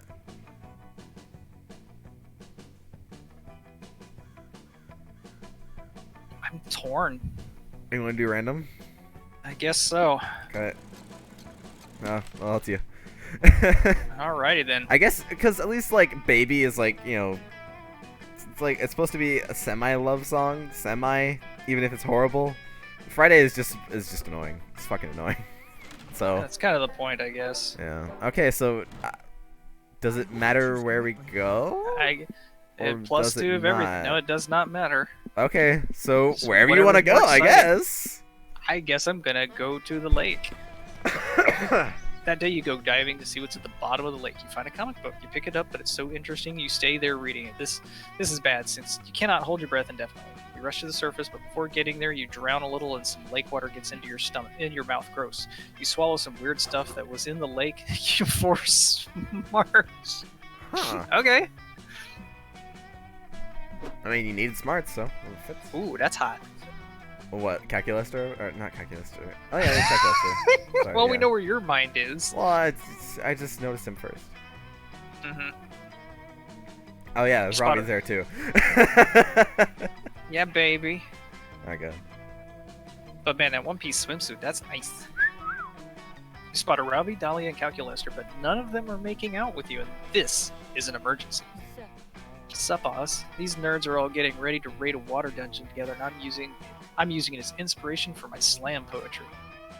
Yeah, normally I'd just solo it, but I hate water levels. Well, as they say, teamwork makes the dream work, and I am unable to dream, so teamwork is the best I can hope for. Calculester slips on his waterproof case, and it's oddly sensual. I'm so excited to crush some monsters between my muscular thighs and inspire my allies with a song, introducing Dahlia Kino, the Bard Buried. I'll be coming along as the party accountant. The IRS has very strict reporting guidelines for dungeoneering income. And I'm going to cause a bunch of problems. Can't have a dungeon without problems. Not since I got saddled with you, at least. Alright, let's get in there and before my buffs wear off. My buff never wears off. I'm so excited I may never have to get naked. I may have to get naked at some point for tactical reasons. Yes, please.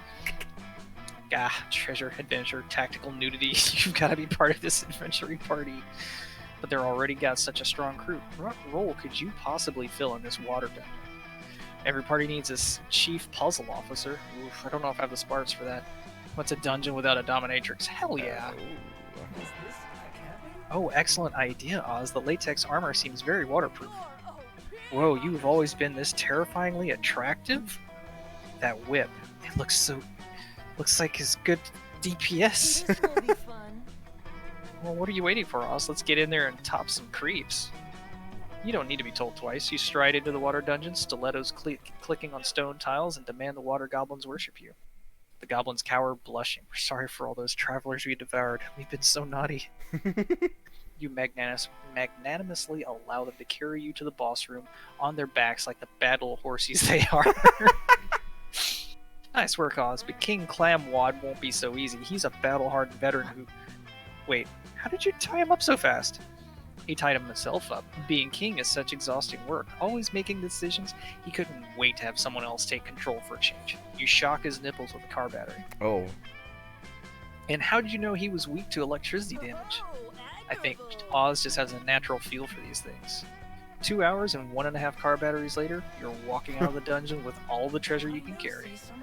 My word, I shall have to overclock myself just to count these riches. Who knew Findom was such a lucrative field? Sure, the treasures are nice, but the real reward was watching Oz dominate all those monsters. My spank bank's full for the rest of the summer. How about you, Robbie? Oh, she's super horny. I can see inside her head. Are you gonna steal my girl? I'm God damn it.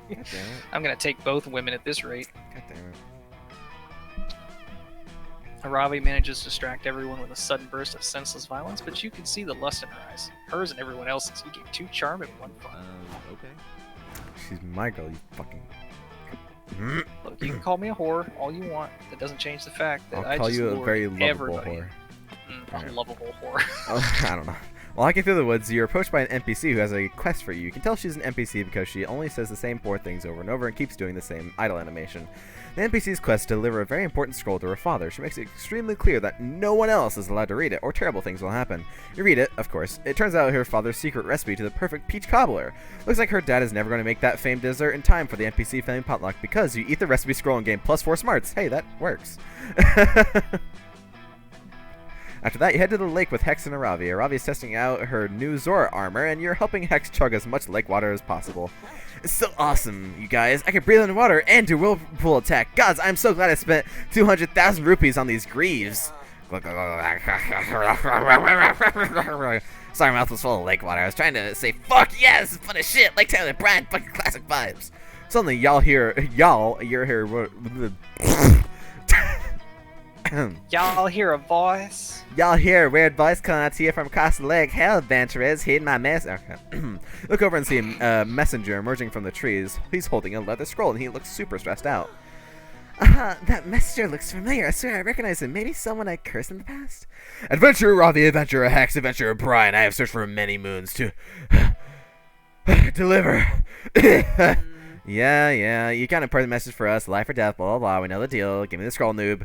Messenger gives Ravi the scroll, but right afterwards he collapses onto the ground. He appears to be dead. Psh, should have had a stamina potion, am I right? Anyway, let's see what the scroll says. Enter the Northern Wood. Bring the scroll. The Ring of Sustenance awaits you. Guys, this scroll has main quest energy. It's kind of weird, but I bet this is an invitation to a dope-ass dungeon. Oh, I can smell the loot already. Holy shit, hold everything. I just realized why I recognize this mention. He's an actor. I saw him on TV in a commercial for the new bagel place that's opening up around here. Then, if he's an actor, that can only mean the Ring of Sustenance is the new bagel store. Robert, that scroll is a dope-ass guerrilla marketing advertisement. Yes!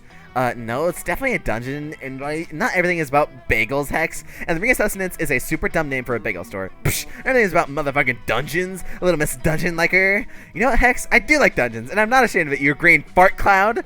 Huff my shorts, you loser ass, some deer ass, RPG ass, nasty smelling ass, full inventory ass, Koopa trooping ass looking bitch! God damn. Oh hell yeah, you've been waiting for Hex and Robbie to have an argument so you can support one of them in a heroic gesture of romantic friendship. Pick a side! Hex is right, I just found that Messenger's IMDb page. His name is Todd Zombiehead and he's defo an actor. Or Robbie's right, that's no actor, and I can prove it by hurling his corpse into the sea! I mean... I'm thinking the top one would be smarts, and because that's the most I have, I feel kind of obligated to go with it. So I'll go with it. That was creativity, but that worked too. Huh? Seriously? Let me see that. Oh my god, clutch Googling, Brian. See, Robbie, this guy's gotta be an actor. Everyone knows it's impossible to fake an IMDb page. Wait a minute, read the page. Apparently Todd Zombiehead has only played corpses. Look, he played dead suspect on Miami Vice, and then he was murder victim number 4 on Scrubs. Whoa! This guy was a handsome corpse from season 3 of Gossip Girl. Damn, that's whack as hell. Now, when I think about it, he's also playing a corpse in this bagel commercial. Extremely suspicious. Okay, so if he is... Ugh. Okay, so is he an actor that's really good at playing corpses, or is he a zombie who somehow has an acting career? Why was he delivering this scroll to us? You guys will stare at the nearby corpse of the messenger. For a second, you think you might have seen a twitch. Is that a zombie? What if he eats your face in our ass? Just to be safe, I'm gonna shoot him in the head with my crossbow. Cool, good call. Robbie shoots the corpse with a crossbow 18 times. Not sure if this guy was a zombie or not, but he's definitely dead now. Yay! Based on the blood spot, I think that was probably an actor. This doesn't prove anything, Hex. Even if he was a zombie actor, he could have been hired to deliver the message by an awesome, dangerous, high-stakes dungeon. That happens all the time, kind of. I agree to disagree, Robs. I see a bigger stuff in our future, but for now, there are two things I know for sure. Thing number one, we're absolutely headed to the Netherwoods and full us invested at this point. Thing number two, Brian knows what the fuck is that. Fist bump me, baby! Fist bump Hex is the highest honor that they bestow upon mortal beings. Nice. So, we don't even... did I not get stats at the end there? You got some stats when you win. Well, what? No, you didn't. Okay. That was weird. Give you anything for that. Wow. Did you Okay. get stats right at the beginning? Yeah, I got 4 for smarts. Okay, well, Is I that the guess drawback? that interaction didn't give you anything in return. Oh, maybe that might happen again. Anyways, choose an animal. Hippo. Monkey. Likelihood that said animal knows all the secrets of the universe but isn't telling anybody. Hippo, because hippos don't really say shit. Monkeys can't stop gabbering. But what if... Have you seen Planet of the Apes? Those motherfuckers were talking for 3 goddamn movies, and then they remade them in the 2000 for 3 more goddamn movies. They couldn't shut the fuck up. Exactly, that's why they know all the secrets to the universe. Hippos don't give away anything, though. They are slow and thoughtful, and they are there forever. They absorb all the knowledge around them. Excuse you. I didn't fart. Monkeys. Monkey. Monkey? Monkey. That's all I have to say. So I think I'm correct here. I'm sorry, who are you? Monkey. How are monkeys gonna learn anything when Monkey. they can't sit still for 5 fucking seconds? Fine. I don't really have an... I mean, the most I could say is just, you know, monkeys are the closest to human beings, so... That don't mean shit. Humans are pretty stupid and don't know all the secrets of the universe. So I get, yeah. But there is one question I'd like to ask. Mm-hmm. So, we came from monkeys. Explosions? Well, we came from monkeys, right? Yes. So then why the fuck are there still monkeys? This is a stupid argument, and I am not going to entertain this. Fine. God. God, we're only halfway through? What the fuck? Well, we're halfway through the stream. So we're doing good. I guess that makes sense. It's just like, holy shit. Yeah, these take long. 90 minutes my fucking ass. Yeah, we've been at this for 90 minutes. Uh-huh. But I guess if that's like you bypass all the text and you just run through it all. Yeah. Wow. Haunted Manor.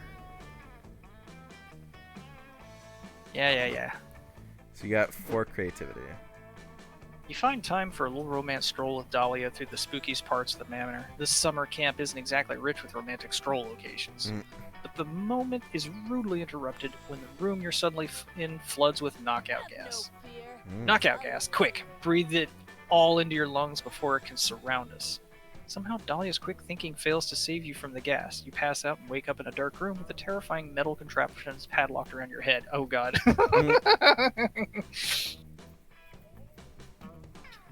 An old bloodstained television in the corner buzzes to life, and you find yourself addressed by the world's creepiest puppet. It looks like a cross between Steve Buscemi and a holiday elf. Oh. Dahlia, Kino, and Oz, says the puppet. 2 of Camp Spooky's thirstiest members. See if we can't quench that thirst, shall we? The contraptions around your head will force you to drink water until either of you find the key or die of water toxemia. I don't want to spoil the ending, but I think you'll find what the real key was inside of you all. Solved it. I solved it. The answer was beat my head against the concrete wall until the contraption breaks. What? No, you were supposed to pee out the key and then use it. Whatever, it's fine. At least Oz's head cage is still intact. Now, wait, I solved this part too. The solution is beat my head against Oz's head until the contraption breaks. Well, Dahlia does exactly that. It gives you a mild concussion, but at least you're not in a head cage anymore. Also, it's sort of like making out. You guys are the worst. Time for plan B. Hey guys, it's me, Jerry, Camp Spooky's resident slasher killer. You guys really Jerry. borked up my murder puzzle, so we're gonna have to improvise. What? Where did you come from? From behind that curtain labeled "Don't Look Back Here." This isn't part of the murder puzzle. That explains why I didn't look there. Cool. Anyway, I still really want to kill you guys, but I promised myself I'd only ironic puzzle murders this week, so let's see if you can try to solve this Rubik's Cube while I'm stabbing you a lot. No one is ready for I appreciate your work ethic, Jerry, but I think the head-smashing puzzle was much cleverer.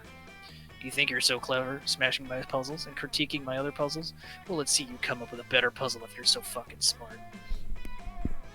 You're pretty sure Dahlia's puzzle will involve smashing something with someone's head, but maybe you can impress her and get rid of Jerry with a suggestion of your own. Chain Jerry up so he can only grab things with his tongue and then glue the key to his elbow. Good luck escaping from that.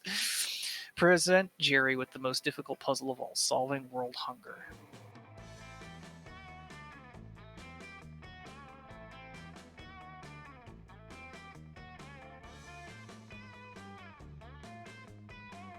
You done? Yeah, you sure? Wait, don't chain me up, you guys. This is supposed to be a puzzle for you. But how will you know if it's a good puzzle if you don't test it out on yourself first? The test is all my latest traps and weapons myself before I ever take them into the battlefield. That's why I only have 2 arms left. I guess you have a point. Okay, chain me up. Luckily, you're in Jerry's creepy murder dungeon, so you have no trouble finding enough rusty chains, padlocks, and super glue to get the job done. Okay, here I go. Gonna solve this puzzle now. What's wrong?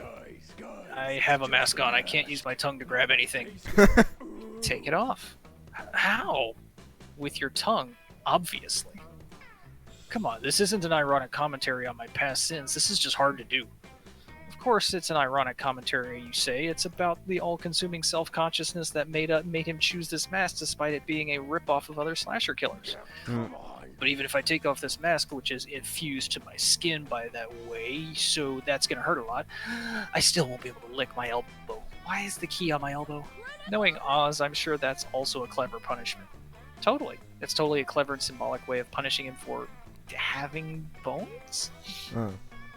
Curse my reliance on bones.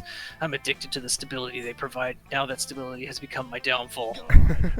Wow, you guys are really good at murder puzzles. Do you want to team up? I feel like this would be a great with my Rubik's Cube idea. But you don't say anything, you just leave Jerry chained up to the murder dungeon and go get ice cream sandwiches. They give you +2 fun and +1 charm. Oh, you got stuff at the end there. What the fuck? Yeah, that Okay. is kind of lame that you kind of got robbed. I got fucking robbed. God damn it. Alright, well. Well, because it's randomized, I'm gonna go to the pool and lose my head. That day you decided to take a swimming class in the lake. You learn all sorts of cool swimming techniques. The backstroke, the side stroke, the Macarena stroke, Macarena? the mime having a stroke. All those strokes sure are fun, though perhaps a bit medically concerning game +4 creativity. Nice. A few hours later, you're out adventuring with Aravi and Hex. You all followed the scroll from that messenger, and now you're deep in the northern woods. You've already found several environmental puzzles and a few cryptic clues. With each solved puzzle, you draw closer to the secret location of the Ring of Sustenance. Strangely, all the puzzles and clues so far have been vaguely bagel-themed. Well, once I rearranged those glowing stones to spell locks, a scroll appeared. Damn, this is some dope-ass Gorilla Bagel Shop marketing. This promo slaps. The last time, Hex, those clues were leading us to a dungeon, not a fucking bagel store. It's so obvious. Ugh.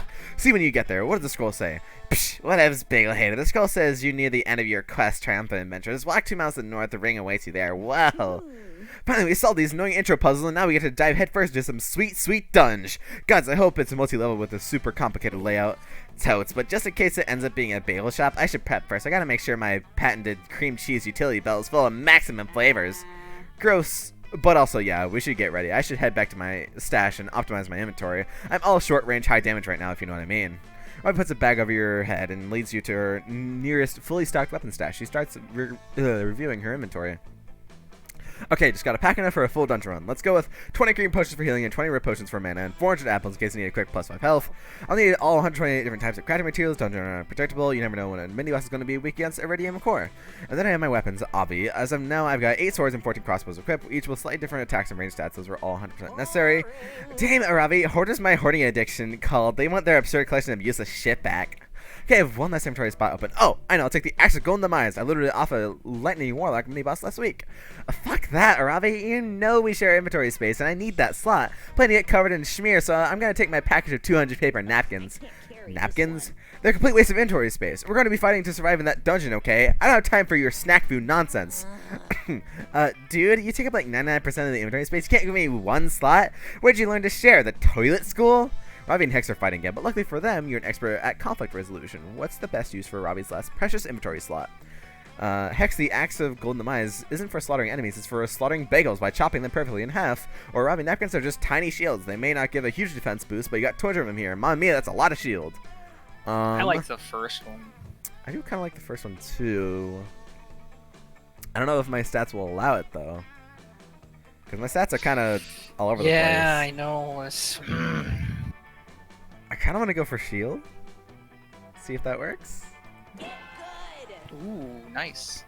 I don't. Okay. I don't know how that was boldness, but okay. Seriously, using a napkin for a shield? That's totally bullshit. I mean, I guess you could technically equip a napkin, but it wouldn't. Aravi, aren't you always telling me not to judge a weapon by its flavor text? Come on, let's test it out. Fine, just to prove that this is a completely useless inventory item, I'll equip a napkin as a shield. There, done. Now go ahead and attack me, and I'll prove it doesn't. Death Tackle! Hex used Death Tackle, super effective. Ravi takes minus 4.99998 points of damage.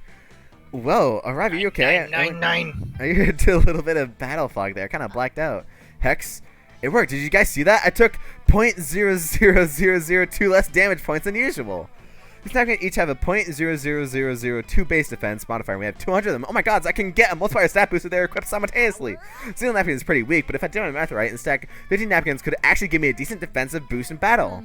Yeah, see? 200 napkins worth of defense taking up only one inventory space? It's a goddamn bargain. Whoa, this is so sick. I'm in. Let's take the napkins. I need to round out my defense stats anyway. Psst, Brian, thanks for tricking Robbie to make me happy. You're chill as fuck. When we get to the bagel store, I'll give you a look at my schmear. I don't know what that means, but no thank you. I have no idea what that means, but no thank you. But I thought you were chasing after that. Of Hexes? No. Of Aravi's, yes. Well, they're a package deal, so... But he said his, and I... or they, sorry. Once again, your conflict resolution skill has saved the day. Now prepare yourself. The ring of sustenance awaits. Wow, I just don't get stat ups. Cool. Choose another fictional character. E.T. Oh, the reason why I don't get stats is because this is a whole list and round of stuff. You know how they do that sometimes. So I guess that's why I'm not getting any stats. But I better get like a fuck ton of stats at the end of this then. I hope so. Wow, that sucks. Okay, so you said E.T. Pikachu. The manager of a burger joint. Players decided based on which fictional character would make the best assistant manager. Neither of them. Neither of them would. I guess I got nothing. I guess Pikachu, because he could use his like electricity to help with the machinery. I got nothing. Do you want to do random then? Yeah, I'm Okay. good with that. Hey, I'll go first. All right. Well, So close to sleep. what would you like to do? Stats up, get together with our You lovers. probably need stats. Let's go. We can go snuggle together. Okay, let's snuggle. I guess none of Monster Camp's love interests were good enough for you, or you're just really hoping to sit with one of your friends. The question is, do your friends sit with you? Let's find out. Marshmallows? If anyone wants some. Aww. You sit with Brian. Okay then. Wow, chill, dude. That's adorable. That's adorable, millions. Shut the fuck up. I'm like your ex. Unless. Suave but subtle move on him that'll gauge the possibility of a relationship here. Ooh. So yeah, I guess you can. Do a sensual mating dance. Whichever stat you think I need up the most. I don't know. Let's see. So that's smart. This would be Boldness, probably. This is creativity. It's This is charm. and then fun. This is fun. So whichever. Which one do you want most? Which one would probably help with Aravi? Probably could use some boldness. Boldness. Yeah. Okay. So bottom right. All right. Yeah, there you go. Here's your 5 boldness, baby. Thank you. And you get 1 for almost every single slot. Yeah, and I think I'm good on stats right Yeah, you are. You could go with yourself again if you wanted to. Choose a movie. You didn't say the movie. Oh, I hit the button too fast. Good job. Don't look at the. Don't look. I'm not looking at the screen right now. I'm just. Do you want to go with our previous answers? Because you went with ET. Waterworld? No. Oh, No. You went with ET and Pokemon? Yeah, sure. Okay. The likelihood that Oz would survive in said movie's universe. I could survive in ET. It's just a normal universe, just with a fucking alien. Right. I don't think I would. I don't know if I would survive Pokemon. I'd probably do something stupid and get crushed by Machamp's thighs or something. Well, is this Oz the character or Oz you? I don't know.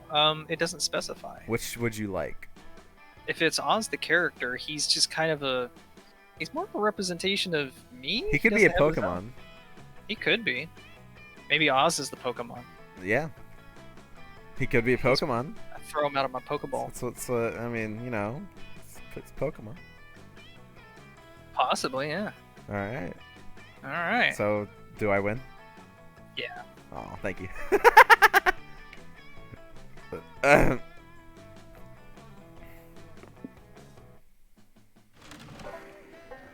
right. Is there a Let's do punch this, break? Leroy Jenkins. Still got a decent amount left.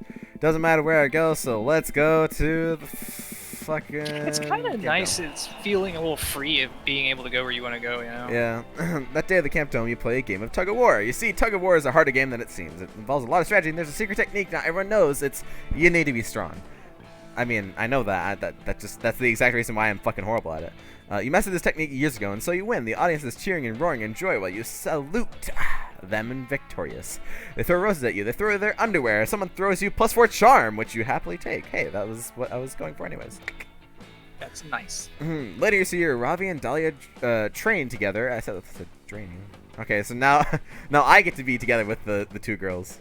Train together for the next Dome games. They're both covered in blood, and the ground is littered with disemboweled bodies. It's terrifying, but they both look extremely hot, covered in blood. Hell yeah, carnage! What's our next training exercise, Philly Warrior? My all-time favorite, the 3-legged race. We'll crush the next of our enemies at Camp Rival Camp, all with our in-sync stepping. Fuck yeah! Rem grabs a rope to tie her leg to Dahlia's, but Dahlia blushes and shies away. Oh, wow, Ravi. I didn't realize that you wanted to get more serious. What are you talking about, you muscular juggernaut? Seems like you're suggesting some kind of fusion. Call me old-fashioned, but I take fusion very seriously. It's the most erotic method of teamwork. Oh, I get it. Listen, Dahlia, you're totally right that fusion can be sexual, but it doesn't have to be. Yet, it's true. Just look at me and Ravi. The bond between Curse and Curse is technically a form of fusion, and we're totally platonic BFFs. Whoa, platonic fusion? That sounds awesome, powerful, and emotionally nourishing. I know, right? Okay, we totally have to do fusion. We're already unstoppable. Once we fuse, we'll be unstoppable. Aw, yeah, baby. Time for some platonic leg stuff. No, wait. Fuse can be very intense. We need to make sure our friendship is as strong as possible in our hearts and in our legs before we do this. That totally makes sense. My buddy Ralph fused with an acquaintance he didn't know all that well. Well, long story short, the fusion went wrong and they accidentally switched buttholes. Alright, first up, friendship strengthening, and after that, platonic 3-legged fusion. Totally on board with this incredible logic train of thought, but how do you strengthen Dahlia and Ravi's friendship so that they can fuse properly? Braid is the most badass friendship bracelet ever, or arrange a casual yet platonic date for the girls' legs so they can get to know each other better. I'm gonna go with the top one because that sounds like boldness. Creativity, that works too. You depart on a holy quest to forge the most powerful friendship bracelet of all time. Craft the bracelet in the fires of Mount Girth. Mount Girth! Okay. It's better than Mount Gherkin. I guess. Using ancient threads of unicorn mane, you strike it with your sacred crafting hammer until your hands are callous and bloodied. You also make sure to pick pretty colors, and you even sew in everyone's initials. Whoa, it's pretty dope, actually. Looks so powerful and enticing. Wait, are we sure this isn't curse? Because I've been tricked before. Don't worry, Robin, this is no curse. I felt it in my warrior soul. It's time to fuse platonically. Use the friendship bracelet onto Dahlia and Arabi's ankles, completing the platonic fusion. Dear gods, Maya. the power of friendship is pumping through our veins. Our legs have become our leg. The three-legged race is only the beginning. With 3 legs, we can hold a camera with unparalleled levels of steadiness. We play mega soccer and pretend our third leg is a big penis. Wow.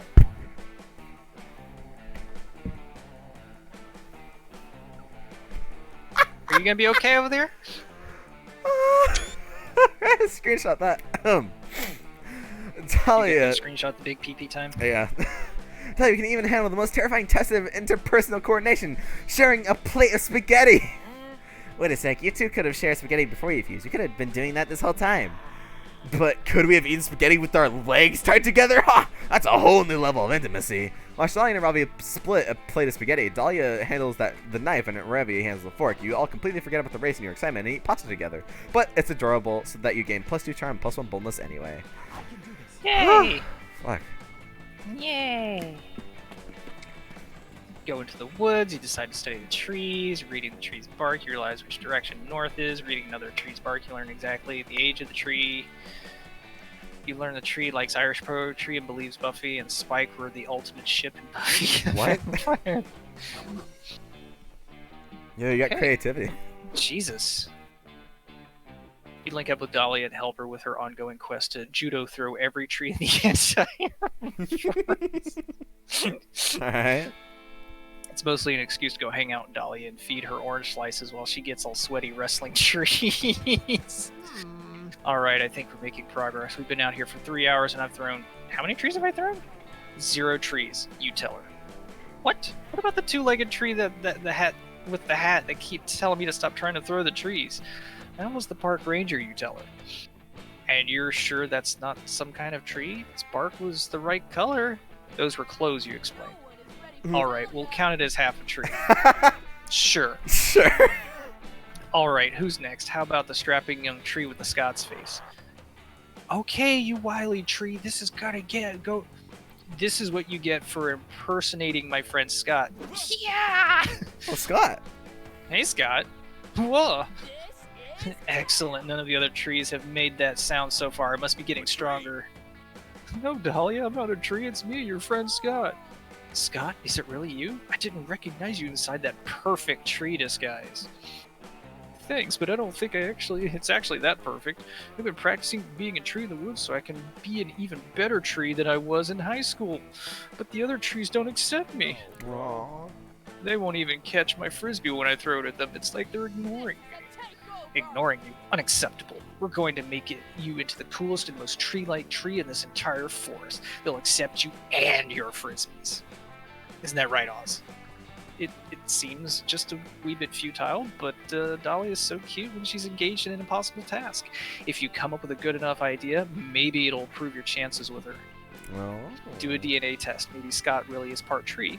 That's If Scott smart. wants to be a tree, he's got to act like a tree by bearing fruit. Fuck. Bear fruit? You mean like out of my butt? Oh. Oh no.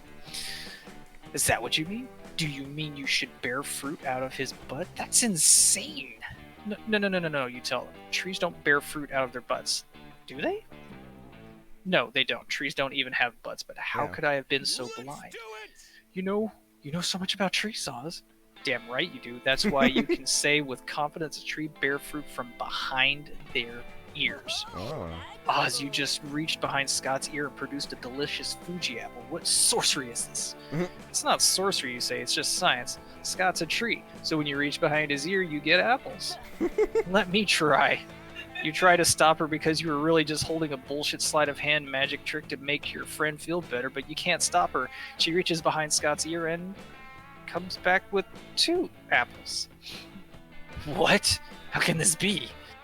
Honestly, you have no idea, but you're completely bewildered by the apparent apple-producing powers of Scott's head. Wow, I must be really a tree if all these apples are coming out of my head. Maybe now the trees will finally accept me.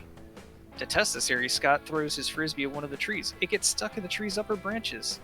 Hey, it worked! Thanks, guys! Don't thank me. Thank Oz for discovering your secret apple magic. I was thanking both of you. Oh, okay, good. Not only have you impressed Dahlia, but she even lets you boost her up to grab Scott's frisbee from the tree. You gain 2 fun and 1 smarts. Aw, that's wholesome.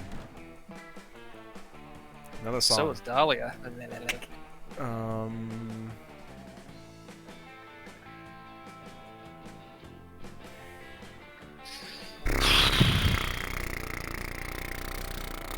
Through the fire and the flames. What's the Out of Touch by Hall & Oates. Okay. Hall & Oates.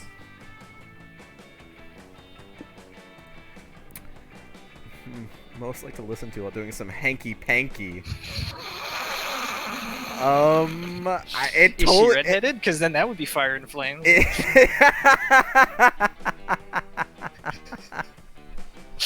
going. It totally depends. Like, it depends on if like the girl is into that. Like, I'm you could out of touch. I'm out of time. like I feel like if you play Out of Touch like at like before you do it, like the whole like you know, getting started and like caressing a little bit, and then Through the Fire and Flames is like when you're like deep into it. You're just going ham.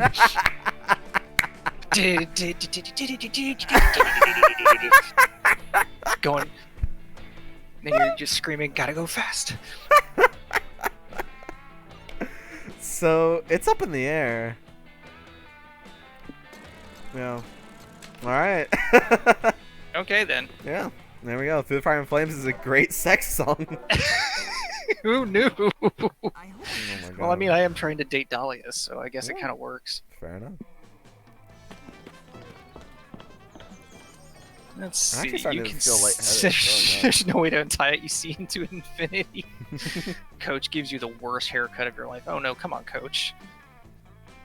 You will also watch every Marvel movie that will ever be released, and you gain 4 boldness. Jesus. Later, you find Dahlia sitting with her legs crossed and her palms pressed together. Her pose reminds you of meditation, and it would have been very calming if Dahlia wasn't screaming at the top of her lungs. All right. You want me I'm to not do it? doing that. No, Show me your war face.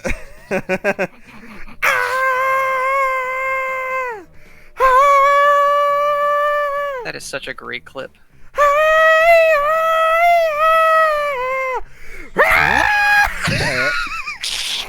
I'm done. I'm glad my parents that at are the end. not home right now. You need to play that at the end of the stream. I might. You tap Dahlia on her extremely muscular shoulder and ask what's going on. Oh hey, Oz, I was just getting screaming meditation session going. Maybe Someone they with my are. raw power can't stop training even for a single moment. Missing a training session is one of my biggest fears, but a true warrior has no fears, which is proof that I need even more training. Speaking of which, being at camp actually opens up some unique training No, opportunities. okay. I saw this documentary the other day about a warrior who was able to harness the power of nature itself. The warrior studied for years with the toads of Mount Myoboku, and once the toads learned to trust him, they taught him their special jutsu. And all that nature training really paid off in the next documentary, where the warrior defeated King Dragon in the Dark Tournament of Heroes. Oh, King Dragon in the Dark Tournament of Heroes. Okay. But to be honest, Oz, I'm kind of struggling to harness nature's power. I can't find a single wise toad. All the toads I've found are fucking idiots. I wanted to put that in there, it just sounded better. That's fine. Ah, this is so frustrating. I'm surrounded by nature right now, and I just can't figure out how to harness it. Suddenly, Dahlia turns away from you and starts shouting at a nearby tree. Nature, show me your secret jutsu!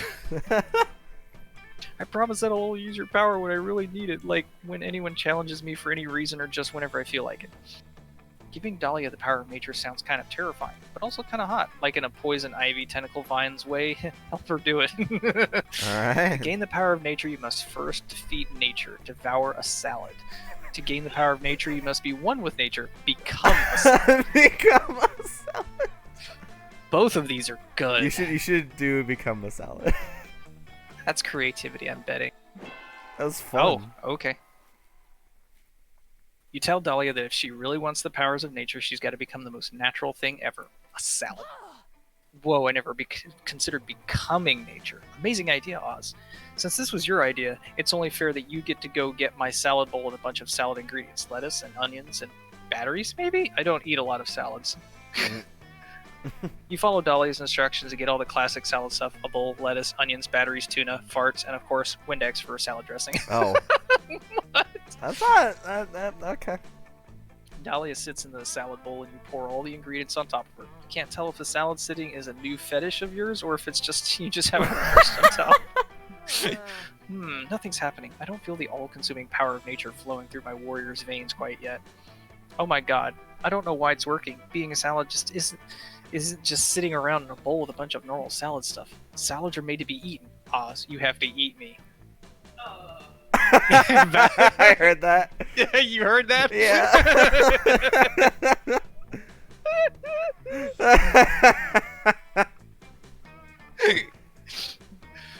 You tell Dahlia that if you don't really want to eat her because you like her and you just had lunch like an hour ago.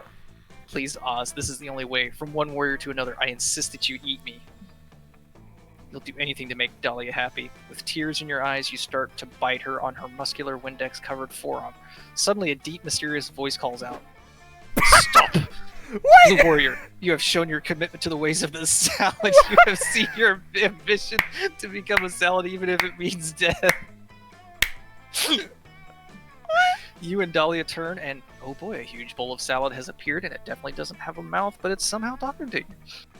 Now come with me. You must travel to the realm of salads where you become a master of salad ways. I shall be your mentor on this epic journey full of personal growth. What? You and Dahlia travel to the realm of salads. It's actually not that different from Earth, except everyone is a salad, and they achieved world peace like 150 years ago. The salad mentor was right, though. This is the perfect place for Dahlia to train. You two take on strange challenges by an ancient cryptic master, tackle with an edgy fruit salad rival who pushes Dahlia to become a stronger salad, and enter an epic salad tournament in which Dahlia wins second place. After about 3 years in the salad realm, you and Dahlia return to camp. Time passes more quickly in the salad realm, so it's only been about 40 minutes in camp time. One with the salad. I can't thank you enough, Oz. I feel different now. Wiser, stronger, saladier. You changed my life forever. Yay. You helped Dahlia harness nature's powers. You also got a kick-ass mango lime salad dressing recipe. +2 boldness, +1 smarts. Nice. We got a team for that. Jesus. Don't eat the salad, be the salad. The way of the salad. It's hilarious. Wow, that's amazing. Alright. You're in the lake sunbathing. It's kind of relaxing, but hella boring. What's the issue? Have you lost your ability to have some fun unless you're playing video games or partying in wild raves? No, you see the problem now. You didn't put on sunscreen, but fun screen, which has a fun protection factor of 50. You wash the fun screen away with some water and put on some sunscreen. There you go! You prevent some sunburning. Game +4 fun. That worked out. Whew, okay. Chilling on the beach, just relaxing, hanging out, becoming cool. You don't give a fuck. Neither does anybody else, though, because they're all watching Aravi and Dahlia come charging out of the lake carrying some kind of ancient golden idol. Lifeguards! Lifeguards! We need lifeguards! What? We thought it'd be chill at the lake, Not but these everybody... jerkies again. Yeah, everybody keeps yelling lifeguards, and it's really harshing the vibe. Hope they don't want us to rescue anyone from the lake. I'm halfway through a bag of Cheetos, and I don't want to lose this precious finger dust. Yes, rescue us! Protect us from the lake! But you're not in the lake. Unless the lake means something different to them than it means to us. Whoa, you're right. I mean, honestly, why does it occur to us to call some things lakes and other things not lake? Stop doing philosophy. Your lifeguards, hurry up and guard our lives or I'll murder yours! Well, Ravi, you're not killing anybody until I get a lick of that Cheeto dust. Relax, dude. What are you even supposed to guard your lives from? The sun is shining, the water is calm, angry mob of lake people are charging onto the shore. Last thing, that's the thing we need guarding from. Huh, no way, those guys are totally chill. They only ever go to people who steal or take a golden idol. Hey, that's one of the lake people. Those are the save the man that's fallen into the Lake City River. Sorry. Those are the monsters who stole our sacred golden idol. Get them! Oh, huh. Man, I think this might be an emergency. Yeah, I swear we watched a training video about this. I totally remember not paying attention during a video about this exact situation, but the VHS is still in the lifeguard tower. You, Aravi, and Dahlia follow the lifeguards back to their tower. It's not like you've gotten another option, but the place is full of old tapes. Which one is the right one? What? Okay, as Aravi and Dahlia frantically barricade the tower against the mob, you spot the perfect training video for the situation. How to sell anything to an angry mob, or your mob and you. Tips and tricks for doing it the right way. Nice. Thanks. How to sell anything to an angry mob, or how to do it the right way. I'll do it the right way. How is that smart? What? Whatever. Ew. Whatever. Fuck Wow, that one you. goes on forever. Holy Fuck shit. You. Choose another movie. Another fucking movie. Debbie Does Dallas. Debbie. I've never heard that movie, but It's a porn from the 70s. okay, then I'll do Freddy Gets Fingered. Okay. Players based on which movie cast will survive the longest on a deserted island. No, we already did this one. I don't know. Everyone from Freddy Got Fingered would just die. They're idiots. They're all idiots. Well, the people in Debbie Does Dallas, because I mean, she's doing people to get bus fare to go to Dallas. Okay, so you want to do random then? Yeah. Okay. Both of our movie casts are complete idiots. Alright. Alright, Ravi, where are you? Do you have cushions for the logs, or? After a long day of relentless horniness, you head to the campfire to relax. You find Milo, Ravi, and Hex all gathered around a tray of delicious-looking cheeses. Ah, perfect. Come join our tasting, Brian. We needed a fourth anyway. As I was saying, I recommend that you begin with the 10,000 day aged Gouda. I know you don't often see a Gouda as a starting cheese, but I think you'll be pleasantly surprised. Next, we have the aged, washed, rind cow's cheese. This one has a flirtiness that really puts the wind in my sails, if you know what I mean. I know what you mean. You mean that cheese tastes good. God, I'm smart. Obviously, you should finish with the raw milk goat blue. Fair warning, it's funky. I recommend pairing with the apple brandy to finish. Ravi slams a chunk of Gouda into her mouth as she's chewing. Some numbers appear over her head. Recovered +2 health, +6 agility boost. Inspiration for this platter came from the groundbreaking work going on in Southern Cheesery right now. You'll notice that there's a certain lighter, airy quality to the finish. Wait a minute. Wait a minute with the fucking adjectives, Milo. I'm confused. Who's winning? Can't believe I had to explain this to you, Ravi, but cheese tasting is not a competition. Nobody's winning. It's just like any other magical moment in life. You don't look at the moon to get points. You do it because it fills your soul up with the fragility of the universe. And nuh-uh, I look at the moon to increase my wisdom stat. Literally everything is a competition. Everything. You're wrong, you little gremlin. What about flower smelling? Competition for who can inhale the most pollen. Wine tasting? A competition for who can be the most pretentious asshole. Ravi, I'm concerned that this relentless focus on winning is robbing you of the ability to enjoy the ephemeral nature of existence. Nice try, you wily reaper, but I'm not letting my guard down. What is this, a clever tactic common to the professional cheese sports scene? Please, you guys, so to eat the cheese! You do too, but not as badly as you want to impress one of your two embattled friends. Quick, choose a side. Ravi, cheese tasting is a competitive game. It's a cooperative one. It's all of us versus the cheese, and we win by having a great time together. Ravi, Milo's trying to fool you. The winner who is whoever eats the most cheese in 10 seconds. Hurry up! You warn Ravi that Milo is obviously trying to trick her. The rules here are just like any other eating competition. Eat the most the fastest! That's completely wrong, Brian. I am not trying to... Got my stopwatch right here. Go, Ravi! Clock is ticking! It's too late. Ravi's already force-feeding herself as much cheese as possible. For such a relatively small person, she's a fucking eating machine. Done! Level cleared! Hex, what's my time? That was 7 seconds and 3 milliseconds. A new record! Holy shit, fuck yeah! That Gorgonzola really threw me for a loop, but my stomach, blech, blech. Eating a ton of dairy super fast might not have been the best idea. Ravi immediately vomits on Milo's fancy platter. Ah, nice. Now I've got to sanitize this thing. Hope you're happy now, you fool. Hell yeah, I'm happy now. I'm a winner, and I will subject my body to anything to win. Besides, she's just got to eat some bread or cheese or something to get her health back up. I've seen her do it a million times. Yeah, I should probably revive. Milo, got any more cheese? You want to eat some more cheese after what you did? My god. Well, no, I don't have any more cheese. You literally just ate it all. Fine, guess I'll have to eat this aged prosciutto. I was saving it for a boss fight. I'll probably get some more in the ice caves anyway. I might pull some delectable looking prosciutto out of her bag. She starts slowly savoring it, carefully tasting one piece at a time. Wait, Ravi, is that Despina Iberico ham? I didn't know you had such fine taste.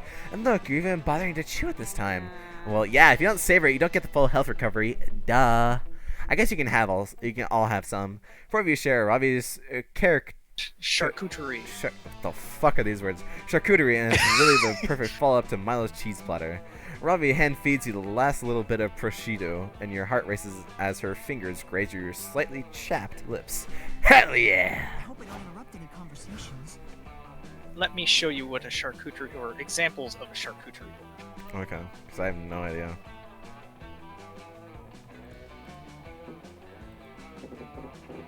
While you're looking at charcuterie boards, I am gonna go talk to Dahlia. Okay. Dahlia and Calculus are sitting together. Dahlia is showing Calculus all of her Monster Scout badges, pulling them out one by one as if they're priceless treasures. And this is my brownie selling badge. I got it by selling the most brownies out of all the Monster Scouts. That's lovely, Dahlia. What is your entrepreneurial success strategy for selling the brownies? Actually, Polly helped me with this when she said she added a secret ingredient to the batter. Oh, Polly, I miss you. Whatever it was, people bought it by the butt. Yes!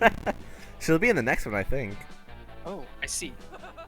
I've got tons more. Can I This pass is it my up? brush your teeth 3 times badge, and here's my shower every day badge, and my K-Beauty skincare queen badge. All of the Monster Scout badges predicted completing basic organic hygiene are predicated on. Oh, okay. Not always. Here's my repurposed and entire skeleton badge. I got that by turning a human skull into a cereal bowl, his spine into a walking stick, and I used his ribs to make a cool xylophone. I love necro arts and crafts. Oh dear. Was the human already dead when this happened? Well, duh. He was actually a twofer. I got his skeleton by completing the rob a grave before the funeral was over badge. Coach was super proud of me, and I think the widow took it pretty well. I have a lot of badges already, but there are still so many more to achieve. But Dahlia Aquino never gives up. I've got to earn them all. For Dahlia, I am appreciative that you have thought to share this very important thing with me. Of course, buddy. What are friends for? Aww. Quite. However, I cannot help feel a bit conflicted over my desire to earn them all. It seems that many of the Monster Camp badges are morally dubious. What? That's blasphemy. The Monster Scouts are an esteemed organization of plucky young monsters who want to achieve and do good. Exactly.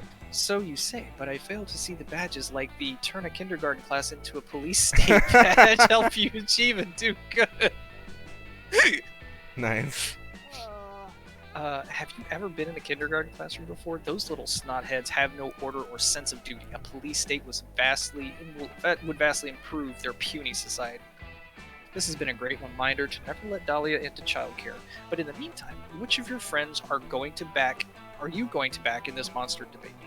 But Dahlia, how do you plan to get the questioning the Monster Scout badge system's integrity badge? That's exactly what someone trying to beat Dahlia's badge record would say. Don't fall for it. No, what? Yeah. What? Oh, well. Oh, well. Well, hi, Coach. Jesus, this is going on. Oh, fuck. Wow, okay. Do you want to? Okay. Oh wait. Oh, I get to choose. Can we choose this time? Sure. Okay. Because we're doing so good, and if we get horrible shit, I'm gonna be so mad. So we're gonna choose this time. And you get to. Hola, hola, welcome back. Here for another free drink. Gun nuts, just remember to drink the dubious concoctions responsibly. Okay. Which one you gonna get? I'm pretty sure that one's good. And then that's good. You need smarts, don't you? Oh no, I guess not. I mean, I don't really That's need smarts. anything in particular. Right. Whiskey literally does nothing. That. I like how you're gonna pick, but you can't even remember what they do. Oh, this one was good. I remember the moon one was good. I don't know what's what. I haven't played enough to know what's what. I mean, the top right is usually good because I think that just gives a little bit of each stat or something like that. I think this rearranges the stats. Oh, that's and right. No, balances yeah, them out. it does rearrange them. Go to the second page. The brain just gives you smarts. The whiskey is just fucking whiskey. Toilet wine. Thanks, Polly.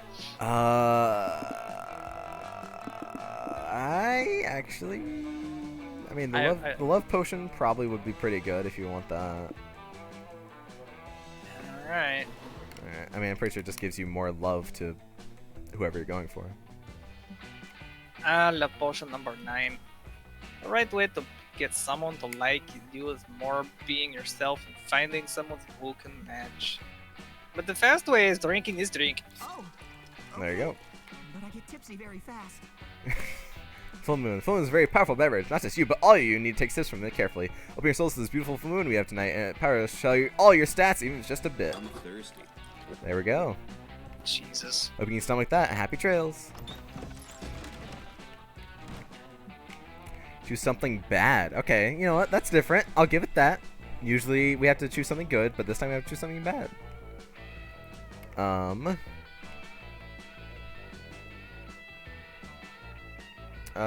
Justin Bieber.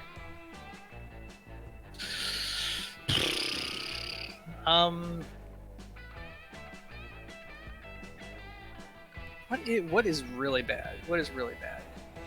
I mean, it could be for society, it could be for the earth, it could be Diarrhea.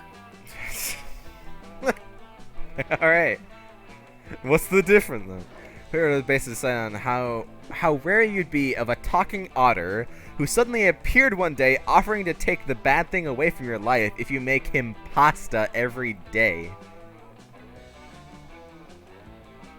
So he would take away the fact that I would never have diarrhea ever again if I made him pasta every day. Yes. What did you have? Justin Bieber. Justin Bieber wins. I would make pasta every day for that.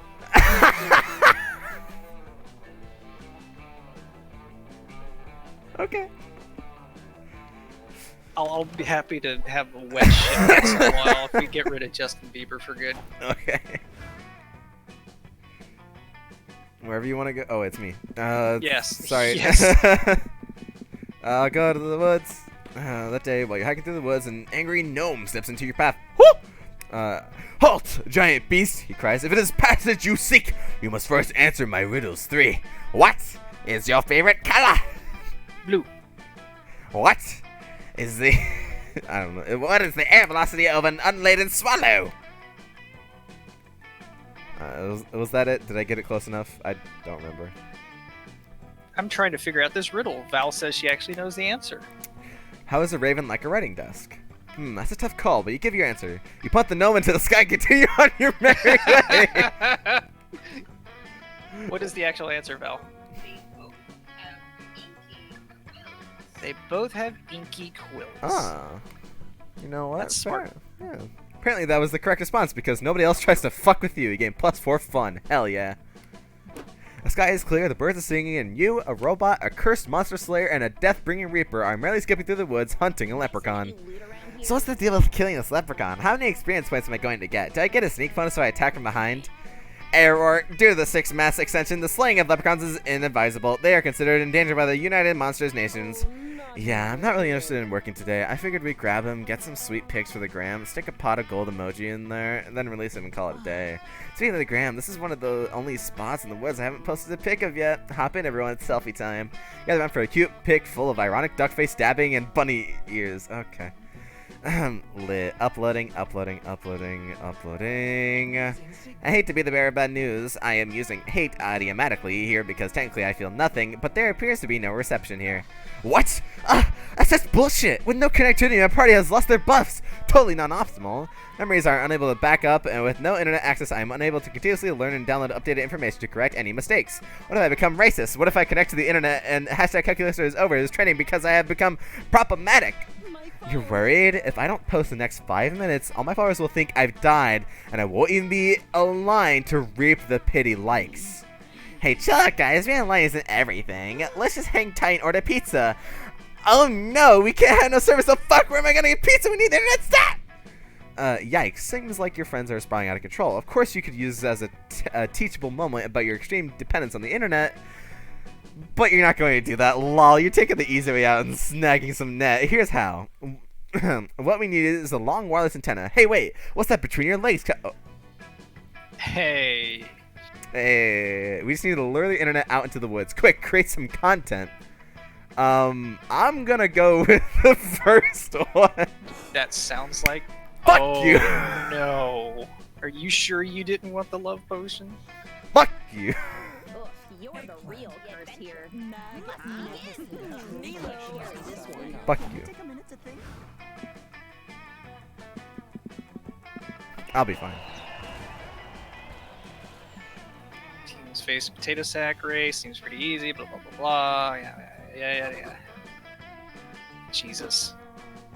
You link up with Dahlia afterwards. She practices headbutting rocks while you give her pointers on headbutting rocks. Well, hello. Who are you? Oh, that is a good character. Well, Hey, stop good. headbutting my rocks. Your rocks? Well, if they're yours, how did my forehead blood get all over them? Sorry, Toots. These rocks and the precious forehead blood belong to me. I purchased Camp Spooky. You stole my evil laugh. What could a fiend like you possibly want with a wonderful high mortality rate summer camp like this? Nothing at all. That's why I'm demolishing Camp Spooky and replacing it with something much more evil, a suburban shopping mall.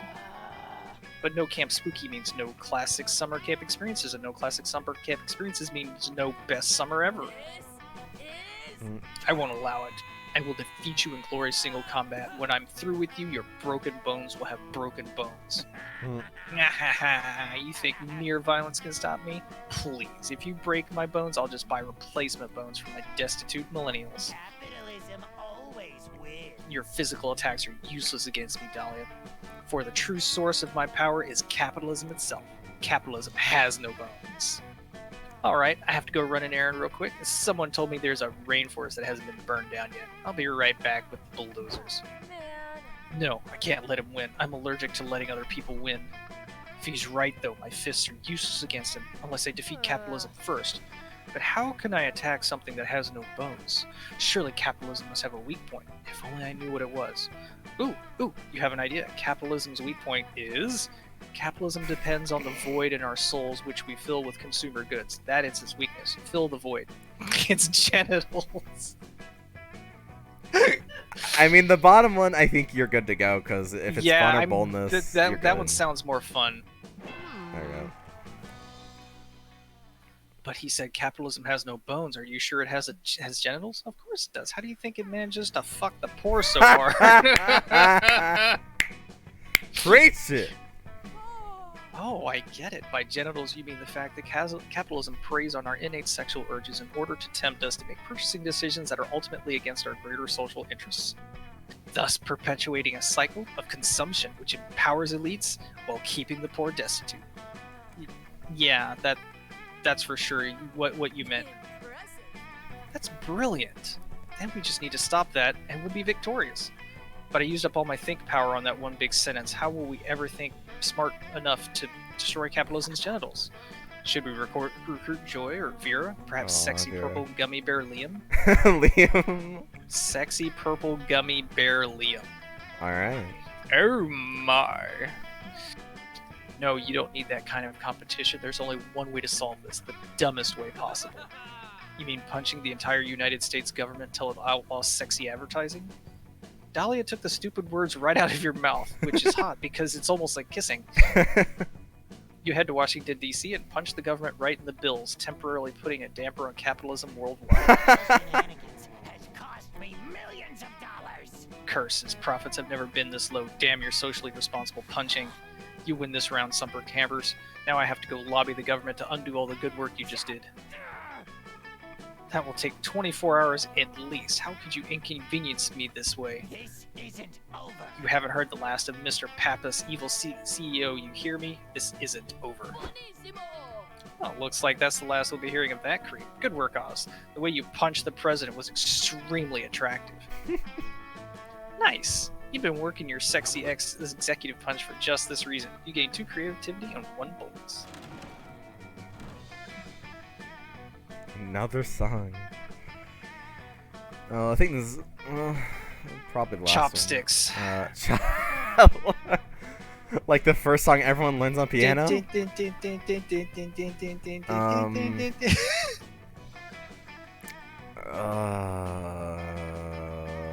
that would be a good song.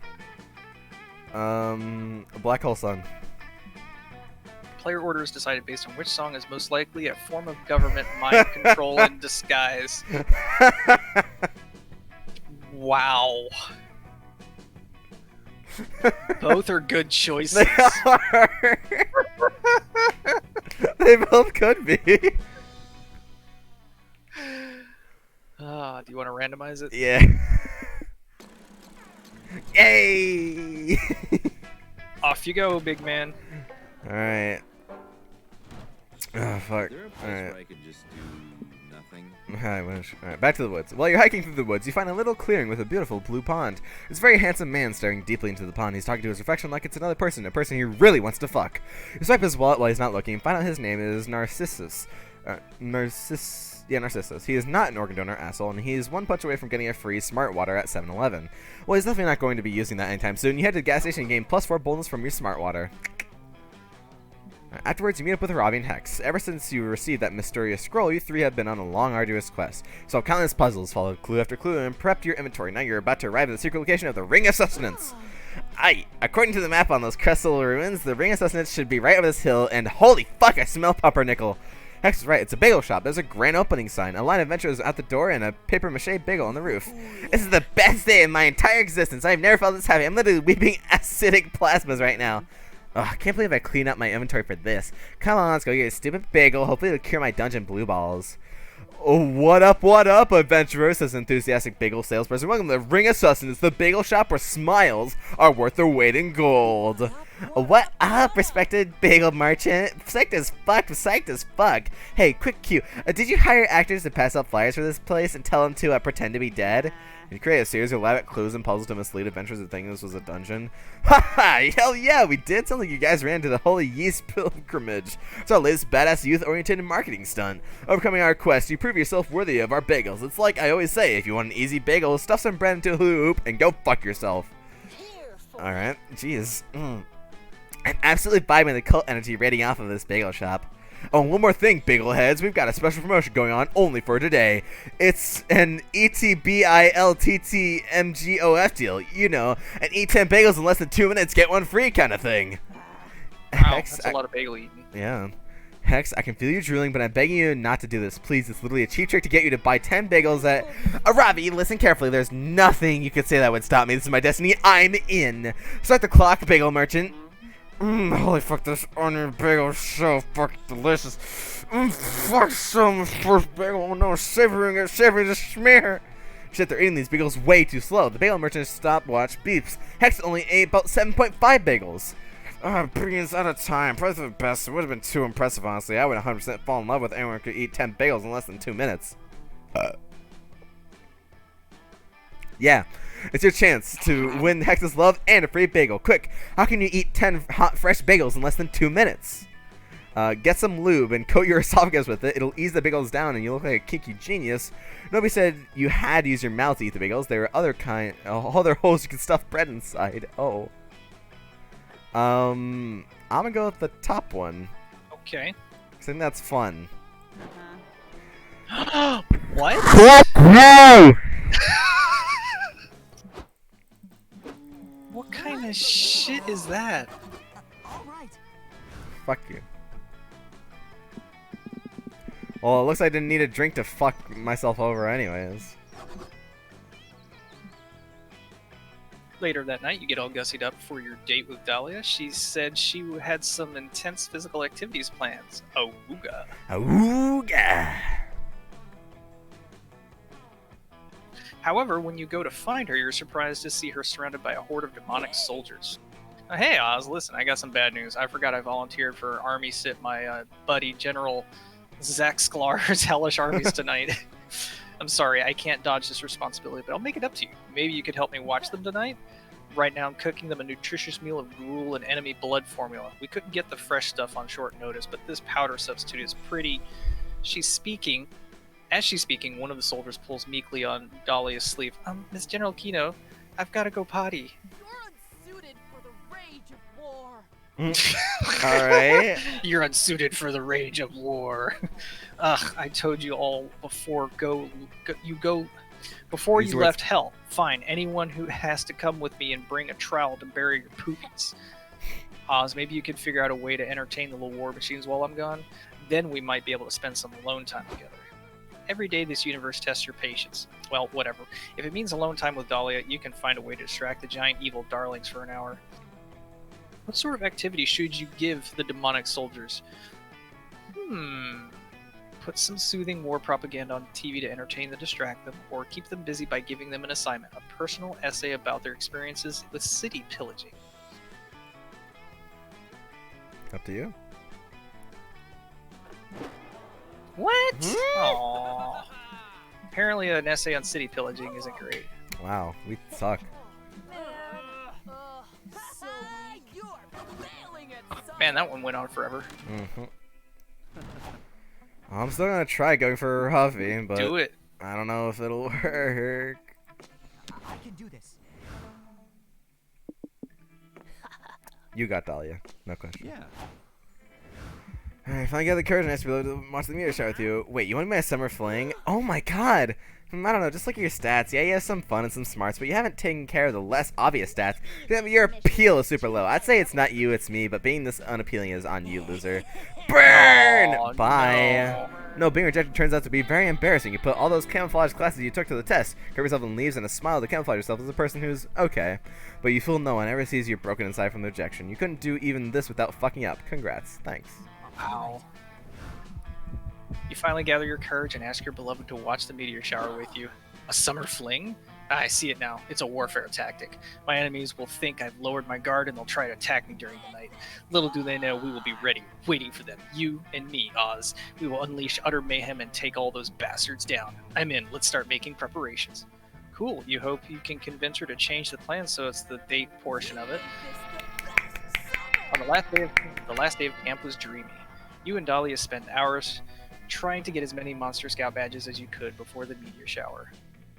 You got a badge for learning how to tell apart black-footed weasels from black-footed albatrosses. I think that one's pretty easy. You got a badge for helping coach with a very difficult crossword. And you got a badge for learning 15 different ways to kiss. Oh. When the meteor shower started, you'd already earned a new badge in secret for falling in love with a buff, beautiful woman. Aww. That's so nice. Ta-da! You did it. You got your blue waifu. I got my blue waifu. I'm proud of you. I'm sorry you did not get your That's elitist waifu. I've gotten her before, so it's not like, not like I'm super heartbroken. Whatever.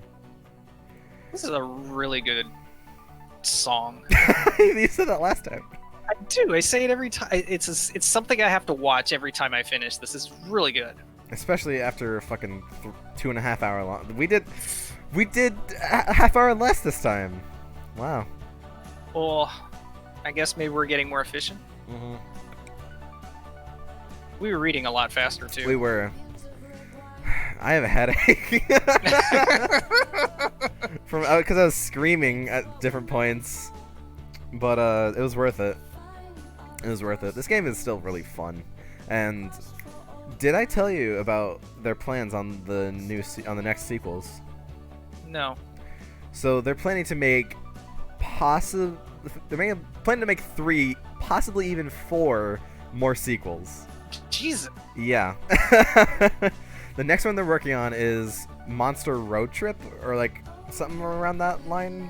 It's a title that they're working on, but the 2 main characters are gonna be Polly and Scott, and you go on a road trip, and you have to try and like keep like your food up, your gas up, your whatever else up while you go on the road trip, instead of it being a dating game.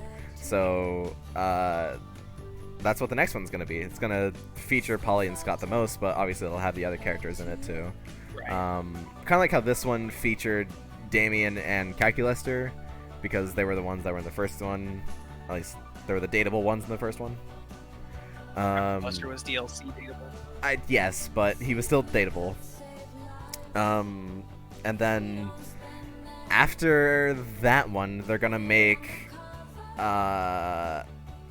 one that is about Miranda and Vera, and they're gonna get into a snowball kind of fight, and throughout the game, you have to choose a side, and you have to try and like acquire other monsters to be on whatever side you're on, and then at the end, it's gonna be like an actual like turn-based fight that you get to do. That's what they are envisioning so far. For the sequel after that, they don't even know what the hell they're gonna do. It's gonna be something with Zoe and Liam, but they'll come around to it when they get to it. And then the last one they're thinking of doing, they don't honestly know. It just depends on if the brand is still popular at that point. But what they're thinking of doing is doing a reverse of Monster Prom. So you get to be the original characters, and you're dating all the playable characters. So we'll see if that happens, but yeah, those are the sequels for whenever in the future. As far as what we've been told, they're pretty much done with Monster Camp.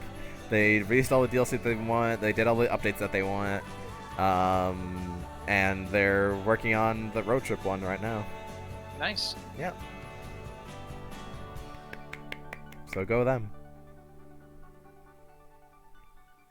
I don't know when we're gonna get it, but I think it'll still be really fun. You never want to rush stuff like this. It No.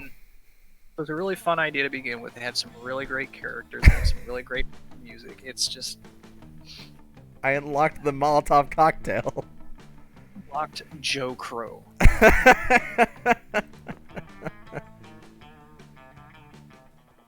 Idea what Joe Crow is? Oh, I've unlocked the Hot Shot. Mm. It's a very demonic looking drink. Yeah. If you go to the summer or the meta shop, you can get drinks for the choosing or I'll the free check that out drinks in a mode. second. I'm looking through the art gallery to see all the new stuff that we Oh got. yeah, I'll do that too.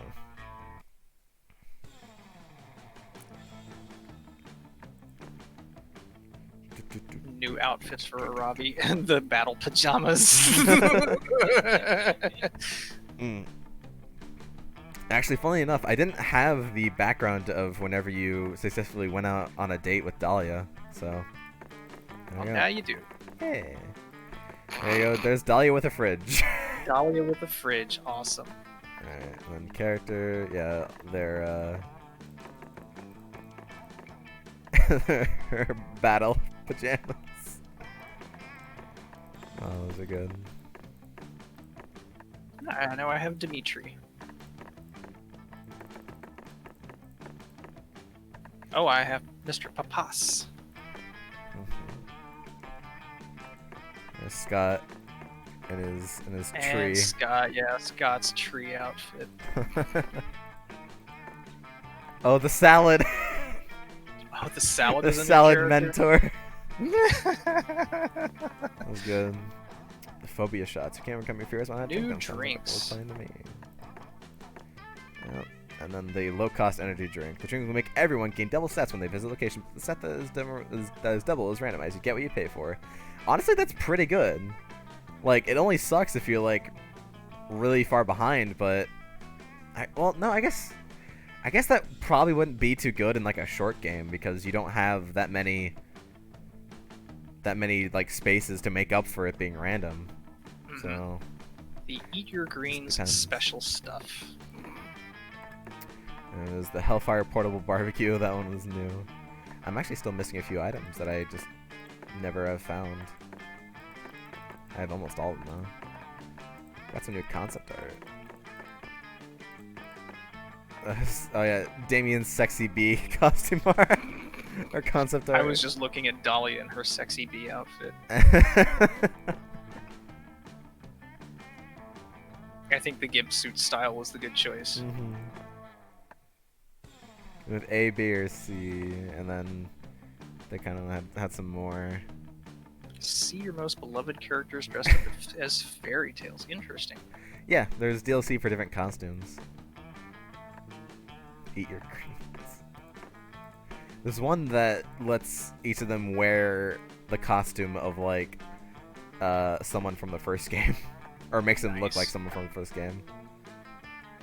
Oh, it adds it to the gallery too. Sweet. So I don't have to play the game to see it all.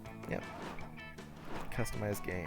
So Aravi gets a little Red Riding Hood. Oh, that's funny. What does Calculester get? Pinocchio. Dahlia gets to be a mermaid. You're not Miranda.